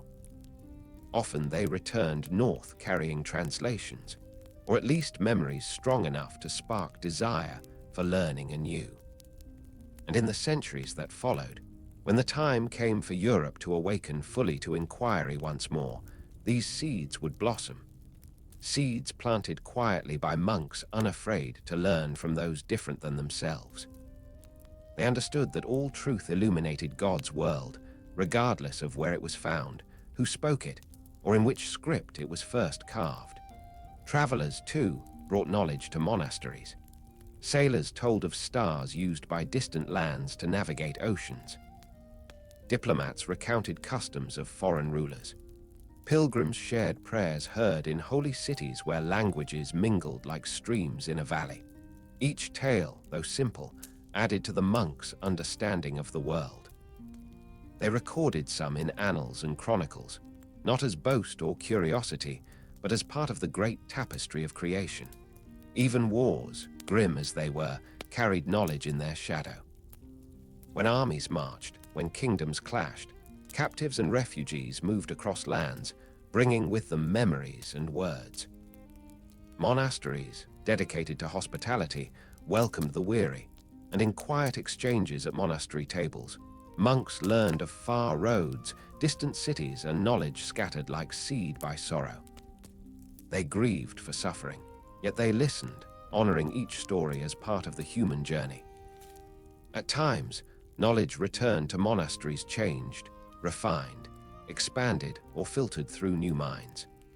A scholar from the East might write a commentary on a text written long before by a Greek thinker, which in turn had been influenced by learning from Egypt or Babylon. A monk, copying that commentary, might add notes of his own, linking thought across centuries and cultures. Thus, pages became maps, not of geography alone, but of travel in time and understanding. This movement of knowledge was not swift, like news in bustling marketplaces centuries later. It was gradual, like the slow filling of a well from deep spring. But slow movement does not mean weak movement. It means enduring movement. It means the knowledge carried by one monk, walking alone with staff and cloak, might shape minds 100 years later in a monastery far away. Even when misunderstanding arose between cultures, learning continued. The world has always known tension between belief and curiosity. Yet monks held fast to the idea that truth need not fear inquiry. When they encountered ideas different from their own, they did not always embrace them, but they recorded them, wrestled with them, and allowed them to stand in the margins of thought rather than be lost to silence. And where monks could not walk, their books sometimes traveled in their place. A manuscript gifted to a bishop might be sent to a cathedral school. A trader might carry a text as payment or pledge. A ruler might send scribes to copy works in distant libraries. Knowledge flowed not only through steps, but through ink, traveling faster and further than any individual could. In time, the world changed. Roads became safer, kingdoms steadier, cities grew, and scholars gathered. Universities rose not in isolation, but upon the foundation monks had laid gently over centuries. And when scholars debated Aristotle, when students studied Euclid, when doctors read ancient treatises, they held in their hands wisdom once preserved in quiet stone rooms by men who never sought fame. Those monks would never meet the scholars of future centuries. They would never see the printed books, never watch universities flourish, never hear the debates of philosophers who filled halls with eager minds. Yet their labor lived in every page turned, every lesson taught, every library built. Transmission across cultures was not a triumph of conquest. It was a triumph of humility. It was built not by force, but by curiosity, reverence, patience, and courage. It affirmed that truth belongs to all humanity, that wisdom is a shared inheritance, and that learning thrives best when passed hand to hand, heart to heart, not guarded by walls, but guided by care. And so monks, across centuries, across continents, across languages and faiths, took part in a miracle not of battle, but of memory, the miracle of ideas surviving, traveling, changing, growing. for knowledge does not fade when carried by humble hands. It shines, even in silence, even in darkness, and waits for minds ready to see. There are ages in history when greatness roars, when banners rise over battlefields, when palaces gleam under sun and torchlight, when kings carve their names into stone as if stone could outlast wind. And then there are ages when greatness whispers, when it hides in humble cloisters, in quiet gardens, in small hands turning fragile pages by candle flame. When the world looks elsewhere, but time remembers those who worked in stillness. Among mountains and river valleys, in far fields where winter frost touched soil and spring rain softened earth, monks lived lives that might have seemed ordinary to eyes seeking spectacle. They woke before dawn when sky still wore the hush of stars. They prayed with voices woven like threads in gentle cloth. They bent to work, not for harvest of gold or acclaim, but for bread, for learning, for the quiet glory of faith made daily. They wrote in rooms where dust moved like drifting snow in beams of pale light. They painted gold that shone like bottled sunrise. They read words older than memory and copied them so memory would not die. There was no rush in their days, no chase for wealth or renown. Time to them was not something to outrun. It was something to inhabit fully, like breath filling lungs, like water filling a still basin. They believed that each hour offered enough when given wholly. And in giving themselves to prayer and labor, to reading and writing, to care of garden and care of soul, they shaped a legacy not measured in monuments, but in continuity. Civilizations rise and they fall. Empires stretch like shadows at dusk, long, impressive, soon swallowed by night. Great libraries burn, cities crumble. Knowledge, if untended, fades like echoes across hills. Yet while marble cracked and roads broke and armies marched, monks held steady. They gathered the fragments of a world that once was and planted seeds for a world yet to come. They stood between forgetting and remembering, between darkness and dawn, not with swords, but with quills and patient hands. In their scriptoria, words that might have vanished lived again, not shouted, but traced in quiet devotion. In their gardens, herbs grew that healed body and spirit alike. In their libraries, shelves filled slowly with the breath of centuries. In their schools, young minds learned not only how to read, but how to wonder. And in their hearts, they held a belief simple and profound, that truth must never be abandoned, no matter how fierce the winds of the world become. There were times when danger drew near. Raiders came. Plague whispered through cloisters. Crops failed, rains fell too hard or not at all. Politics shifted like restless waves. Yet still they woke at dawn. Still they prayed. Still they turned pages and wrote line after line, breath after breath. They trusted that in tending the small, they served something vast. That in preserving what others forgot, they carried the pulse of civilization gently through its sleep. Many of their names we do not know. Their graves lie under grass, undisturbed, marked only by soft stone or not at all. They did not build empires with armies. They did not carve their faces into monuments, but their legacy lives wherever learning breathes, in every library, in every university, in every book that holds wisdom older than its binding, in every quiet corner where someone opens a text and feels the hum of centuries alive upon the page. It lives in gentle scholarship, in the idea that patience is strength, in the truth that light, once kindled, may endure through longest night. For all the splendor humanity has known, for every palace and triumphal arch, every marble statue and jeweled crown, few legacies are as enduring as those born in silence. When scholars gathered in medieval lecture halls, their voices echoed knowledge monks had guarded. When Renaissance thinkers rediscovered ancient philosophy, they did so through ink that flowed in monastic cells. When modern libraries stretch thousands of shelves, they mirror the humble alcoves where parchment once rested safe from rain and forgetting.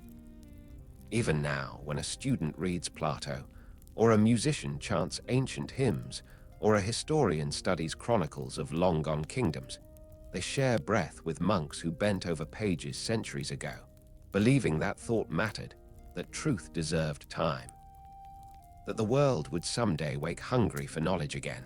And the world did wake. Cities grew, scholars debated, books multiplied, learning blossomed like spring in valleys once frozen by war and ruin. But beneath every tower of scholarship lies the foundation monks laid stone by gentle stone: discipline, devotion, memory, peace. Consider that legacy now. A candle lit in a quiet room, shielding flame from wind. A whisper of prayer over parchment. A hand guiding young fingers to trace letters in wax. A garden tended through seasons, feeding body and soul. A library patiently built, book by book, breath by breath. These were not grand gestures, yet they endured where grand empires fell.